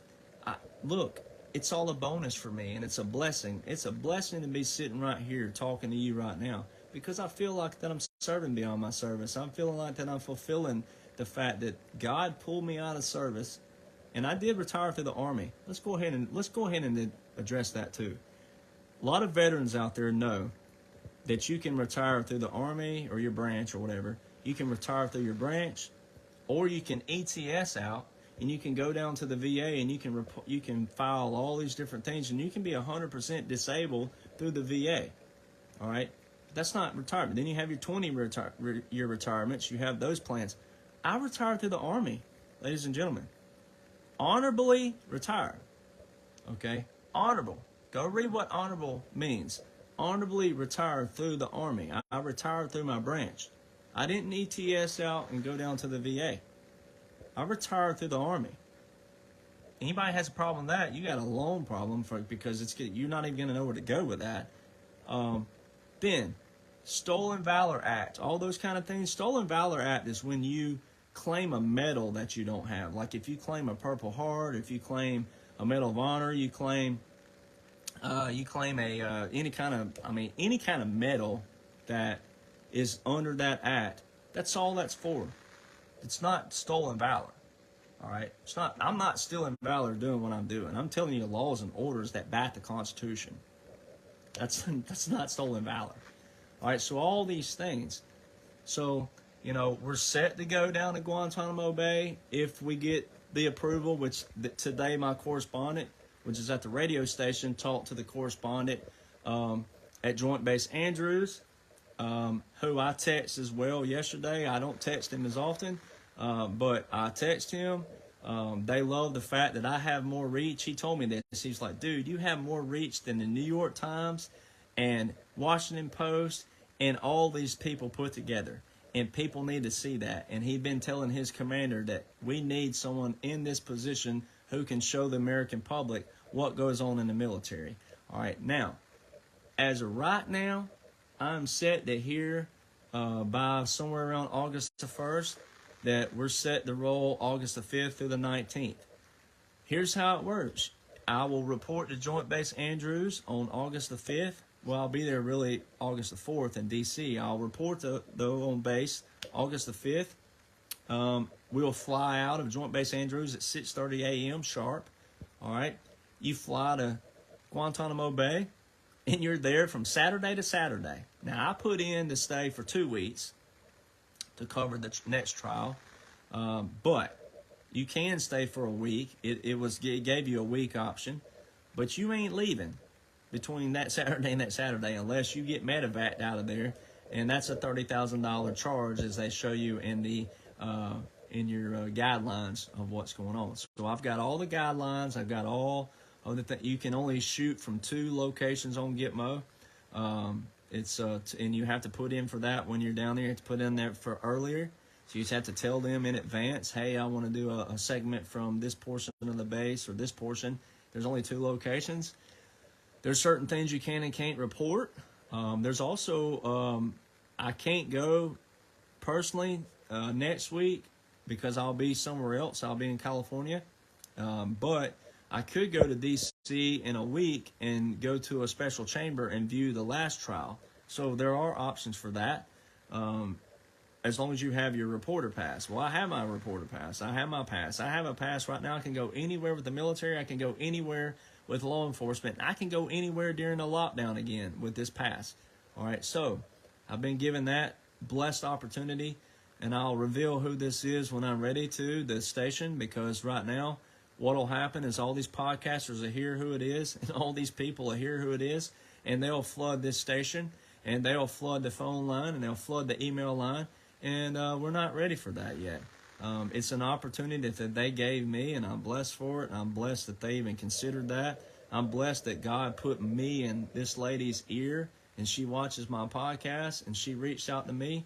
And of all the emails I received that came through my website, which comes through a different form, I just happened to click on it and read it, and I forwarded it to my people. And next thing you know, we're on a Zoom, and next thing you know, I'm being hired, and next thing you know, it's just how God works. But if God wants to block that, he'll block it too. That don't mean that I'm not credible because God blocks an opportunity. I don't know, but so far so good. I'm not doing anything abusing my platform or abusing what God gave me. I'm not doing anything that I would think God would block it for that reason. But there are cases where God will give someone a gift and God will give someone an opportunity, and all of a sudden they start acting like a hothead, and all of a sudden they start acting like they're better than someone. All of a sudden they start living a life they ain't used to. They start abusing money and taking money, and they start acting like holier than thou, and guess what God will do to them? Snatch it out. All right, so I'm doing everything right now. Every day I wake up, I pray, I thank God for the day, I thank God for waking me, I thank God for putting me here, I thank God for giving me an opportunity to dig and dig and dig and find something maybe I haven't shown you, the people, yet, that I could show you just something, one little extra thing that'll solidify it for you, that it's on a .gov or a .mil site, not something blah, blah, blah, blah, blah, blah, .net and blah, blah, blah, blah, blah, .com that don't mean anything and that's an opinion. No, something that shows you that, okay, God, show me what I need to do today. Show me, God, what I can show the people today. Show me, God, what you want me to do today. That's how I live my life. And ever since I gave my complete life to God, he has done nothing but tremendously bless me with all kinds of people. My manager, Kathy, my business manager, Natalie, my social media manager, Felicia. I have I got a good friend, Kevin, okay, that dude, I would trust for my life. I served with him, all right. We, so that, I have a lot of different people that's helping me right now. Age, I have so many people that I feel like the guy that gets on the stage, and I'm like, man, I know all y'all's names. I get up here on the stage, and I just can't even rattle off all the names. But there's so many people who I have in my corner helping me, and even sacrificing their time and sacrificing what they could be doing to help me in this time right now. And it's like we tell people all the time, if you just be a good person and do what's right and ethical all the time and do what's right when people aren't looking, it's amazing how many people do come together and work together. And I mean, I got a lot of support right now, a lot of people helping me. Even Lewis Herms, we don't always agree on everything, and that's okay. But the guy helped me. One of my other friends, we said, you'll find out who your friends are when you try to put a tour on. We started talking to people. He was the first person to jump up, help me, give me all kinds of content, how they do things, and hey, this is what we do, this is how we operate, this. And I was on his tour and I saw it, but I didn't see some of the other stuff that Gina and different people do. So all these people come on board and help. That's what it's all about, and they believe a little different than I do, even with the way they worship God and the way they, but that's okay. All right, I don't live their life for them, but I know what God gave me. I know where God put me. But it's like anybody that's out there that's creating any kind of turmoil in your life, drama in your life, ruffling your feathers, stirring your emotions, all these things, it's not of God. God tells you in the Word, He specifically says, I didn't give you the spirit of fear, but of love and of power and a sound mind. Okay? And once again, you got to go read the Bible. You got to go read God's Word and His roadmap. And it tells you in there. And it tells you, once again, you cannot take away from the words in this book. You can't add to it. All right? So, and it tells you, once again, it's better not to know than to deny. All right? The other thing, I know what I've been cast into. So sometimes when I call out trolls, when I call out all these haters, I sleep like a baby at night. I promise you I do. I'm not just saying that. If I need to set up a camera and show you how I sleep, I wake up, sometimes I'm 6'5" almost, right? So my one leg will be way over here and one leg will be over here, and my mouth will be wide open, and I'll be gone, all right, gone. I sleep like a baby, all right? So when I call out trolls and haters, it ain't because I'm, trim. No, God said, I'll prepare a table in front of your enemies. It says, I didn't give you the spirit of fear, once again, of love, power, and sound mind. But He says, I'll prepare a table in front of your enemies. You can walk right through the enemies. They be gnashing at you, yelling at you, attacking you, everything. They can't touch me. You know why they can't touch me? Not because I'm Derek Johnson. No. Because of Him. Because God has a shield of protection around me. He says it in His words. He says it everywhere. That I will prepare a table in front of your enemies. No weapon formed against you shall prosper. If you give God your life and you protect you, it's His will. See, that's where I had it wrong for so many years. I kept pushing. I wanted my videos to go viral in country music. I write with all the hit writers in Nashville. So when people say your music's trash, it's so funny. I write with all the hit writers that Luke Combs, all these other dudes are with. I got the same hit writers. I write with all the same people. All the people that play on my records are the same musicians that play on all the hit records. All right? Had the same equipment, everything. Same everything. It's all the same. So that don't bother me. Stuff like that don't faze me because I know. And I know the formula. That's why I've been helping artists out. That's why I tell people, look, if you're an artist out there, male or female, doesn't matter. It don't matter how big you are, fat you are, whatever all those things are that they tell you can't be. Oh, you can't be this, and look, hit me up. That's what I do. I produce all the records and write all the records. I know the formula to Billboard. 2 Billboard hits. If you didn't see my buckle that was posted, I just got my buckle in the mail the other day from A Cut Above Buckles, who do great work. I got my surprise in the mail. Two-time Billboard hit artist, songwriter, Buckle, go Buckle, right? What a blessing. But, look, I'm taking what God gave me. But see, I didn't always do that. I always was like all about my will. My will. It wasn't all about me, but it was all about my will. I was trying to do it on my own. And until I completely submitted to Him, when I completely submitted everything to Him, I said, okay, I'm exhausted, I'm tired, I've done it all my way. I did the old Frank Sinatra song, I did it my way, right? No, when I've completely surrendered my life to God, and I said, okay, I'll put you in front of me, and I don't care how slow we walk, but I'll keep you in front of me. I won't look back at you and say, how am I doing? I'll keep you right here. When I did that, God put me right here, and God put all these people in my life, and God did this for me. All right, so I didn't take that for granted, and I don't take that for granted. And that's what I have that others, some others, not all, that's what I do have that a lot of others don't have, is I have a God. And I put Him first in my life. And I read every day. I have a devotional sent to my email every day, and I read it every day, and I read quotes every day, and I pray all through the day, and I talk to God all throughout the day. When I feel stressed and overwhelmed and all the other things, I go straight to God. It's like the old gospel standard song, down on my knees, it's where I learn to stand. 'Cause I can't even walk without you holding my hand. All right? So that's an old gospel standard. I was listening to the Crab family today. Love them. I know Adam and Jason and Aaron and all the Crab family. But what a blessing God did with them. But I was listening to Adam and Jason today. Jason has probably got the greatest voice of any male artist I've ever heard in my life. If I could sing just a quarter of the way Jason Crabb can, whew, but greater is He in me. Greater is it. Great song. They also have a song called The Cross. It says, He never promised the cross will not get heavy and the hill will not be hard to climb. He never offered our victories without fighting, but He said help would always come in time. So just remember when you're standing in the valley of decision and the adversary, the devil, the evil, the trolls, the haters, all of them. It says, when I'm standing in the valley of decision and the adversary says give in, just hold on. Our Lord will show up and He'll take you through the fire again. And that's probably my most favorite verse in the Bible. When I became a Christian, I really started understanding what that meant. There were some funny names back then, but Shadrach, Meshach, and Abednego. Do you think they wanted to jump in the fire? Do you think they were like, oh, fire, we're going to burn to death. Ooh, that's the way I want to go.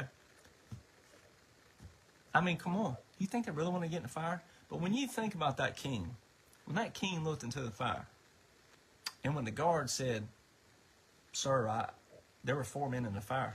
And the king said, King Nebuchadnezzar, he was like, we threw 3 men in the fire. That guard said, there were 4 men in the fire, sir. I saw 4 men. There were 4 men in the fire. We threw 3 men in the fire. There were 4 men in the fire. Think about it. And there's an old gospel song there that I listen to it all the time. That's the one that when I need a pep up, I do. I turn it on. It says, my mama read a story from the Bible long ago about Shadrach, Meshach, and old Abednego. How the wicked king commanded they be thrown into the flame because they will not bow and deny their father's name. And it said, I said, Mama, wait a minute. There's one thing that I must know. If 3 went in and 3 came out, then where'd the 4th man go? And I never will forget it. Mama shouted across the floor. These are the words I heard her say while shouting through the door. She said he's still in the fire and he's walking in the flame. And He'll be there to help you when you call upon His name. And He can still deliver by His almighty power. By here to know, it's good to know He's still in the fire. And I'm going to tell you what right now. I'm going to tell you what, devil and all you enemies and all you trolls and all you haters and all you thieves and all you scoundrels and all you frauds and all you scumbags, especially all of you that are trying to put down my name and my good character and my good standing from the military and also the civilian sector, and all of you who are trying to steal my platforms and you're trying to take my name that God gave me and put on this earth, I'm going to tell you what right now. God's still in the fire, and He ain't to be played with. And I'll forgive you. I'll forgive you. I'm that kind of person. I will forgive you. And I've already forgiven you. I don't hate anybody. I don't hate what you've done. It ain't fun to go over there and see people saying all this stuff about me, to have a website that does nothing but spread false lies and false information about my life. That's completely, I can completely, in one court case, in one showing, for the whole world watching, show all of my military records and show all my civilian records, show all of my classifications and show everything, and completely make you walk out of there with your legs tucked between your legs in embarrassment that you would even try to attack somebody that's doing nothing but showing the people what backs the Constitution, what God put into place, by a man who has given his whole life, who has completely got out of, I mean, he could playing golf all day to come take all this hatred and all this stuff that's going on. Are you serious right now? Really think about what he did. Really think about it and what he's still doing, because he ain't gone away. He's doing this behind the scenes. I've been with him twice. I know his people. I know what he's doing. Come on, people. I'm telling you right now, though, I forgive you out there. But all this lying and all this stuff that you're trying, God sees it all. God knows everything. He sees it, and he's still in the fire. And because I pray for his will and because I'm walking in his will, I'm telling you what right now. The Bible tells you 10,000 will fall on the right and 10,000 will fall on the left. Not a hair on my head will be touched, because I pray to God. I read to God. I'm seeking God. I'm not abusing this platform. I'm doing everything that God's instructed me to do. And I'm telling you right now, he will. He will cast you down. He will. I'm telling you. You've been warned. That's from God. That's what the Bible says. The Bible said. I didn't say that. The Bible said that. A lot of people ain't reading the Bible. God is a swift God. He's a judgment. He's the judgmental God. So you better be careful. People say, "Oh, only God can judge me." Whew. You don't realize what you're saying. So I'm just telling you right now, God's still in the fire. He's working, and he's there for you. This is also a kind of an altar call. Look, I'm telling you, I know what it feels like to completely be desolate, isolated. I know what it feels like. I know what it feels like to not have hope. I still don't have everything, but I'm happy. See? So all these people attack people out there, what they live in and what they're doing. If you're happy, it don't matter. If you feel like the richest man, the richest woman in the world, and you live in a little shack in the middle of the woods in Montana, guess what? You're still rich. Because it all depends on what you feel like right here. It's what you got here and what you got here. It's really right here first. It don't matter. All this stuff's going to fade away. It's going to fade away. My uncle, I love him to death. He didn't take nothing with him. He passed last week. He didn't take a dime with him. Nobody takes anything with him. So you have to keep that in mind. But I'm telling you, the enemy, you've been warned. I'm telling you right now, you've been warned. And I'm going to tell you what, the good Lord has got me protected. And the law and order is going to work real swift and harsh on some of them out there. It's going to be bad. It's going to be bad, because all they had to do was adhere to the laws and the orders. And if you don't, then I'm sorry. You have to deal with the consequences. So, anyways, may God bless all of you. I'm going to go eat. My stomach's growling right now, so I'm going to go eat me a bite. And hope God, blesses a lot of you out there. Thank you for continuously support me. Thank you for continuously watching. Thank you for sharing. If you want to support me, support my music. That'd be cool. If you also want to support when we launch all the new merchandise and things like that, that'd be a great way. Other than that, like I said, I'll never have subscriptions. All right, I'll never do that. We'll be, once again, once we put the tour date out there, I hope to see y'all there. Everybody will be treated equally. Everybody will get to talk to everybody. Everybody will get to talk to me.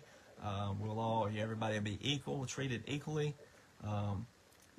There won't be cold fried chicken and hot dogs, but we will try to make it special for everybody in its own unique way. So be looking for that when we publish that out there. Be sure to share that. Be sure to bring a friend, bring a family member, bring somebody, and just say, hey, there's going to be music. There's going to be some things like that. It's going to be real low-key, real fun. So be sure to bring a friend for that. And let's get the message of God out there, God in the Bible, and God in military, and God in laws and orders. That's how it's going to be driven and ran. There won't be any kind of whatever out there. It's going to be only 4 or 5 speakers. You won't be there all day. You're not going to have to sweat and all this other stuff. It's going to be real fun. So look to seeing y'all there. And I'll keep everybody updated as I find out all about the other stuff that's going on. And then, yes, we will be coming around to other parts of the country for sure. So we will be once we get one under our belt, then we'll see where everybody else is like. Hey, come in the West Coast. If it's more on the West Coast, if it's more on the East Coast, more on the North, wherever it is, we're gonna try to make it go. So hopefully to see y'all in Texas and see y'all in California and see y'all soon. I'll be back on here shortly. Won't be long. So I'm gonna be doing a lot of these little 5 and 10 minute videos anyway. So to keep y'all informed of what's going on and keep you updated and maybe backtrack a lot of stuff you forgot about because it's still there. So we'll see y'all soon.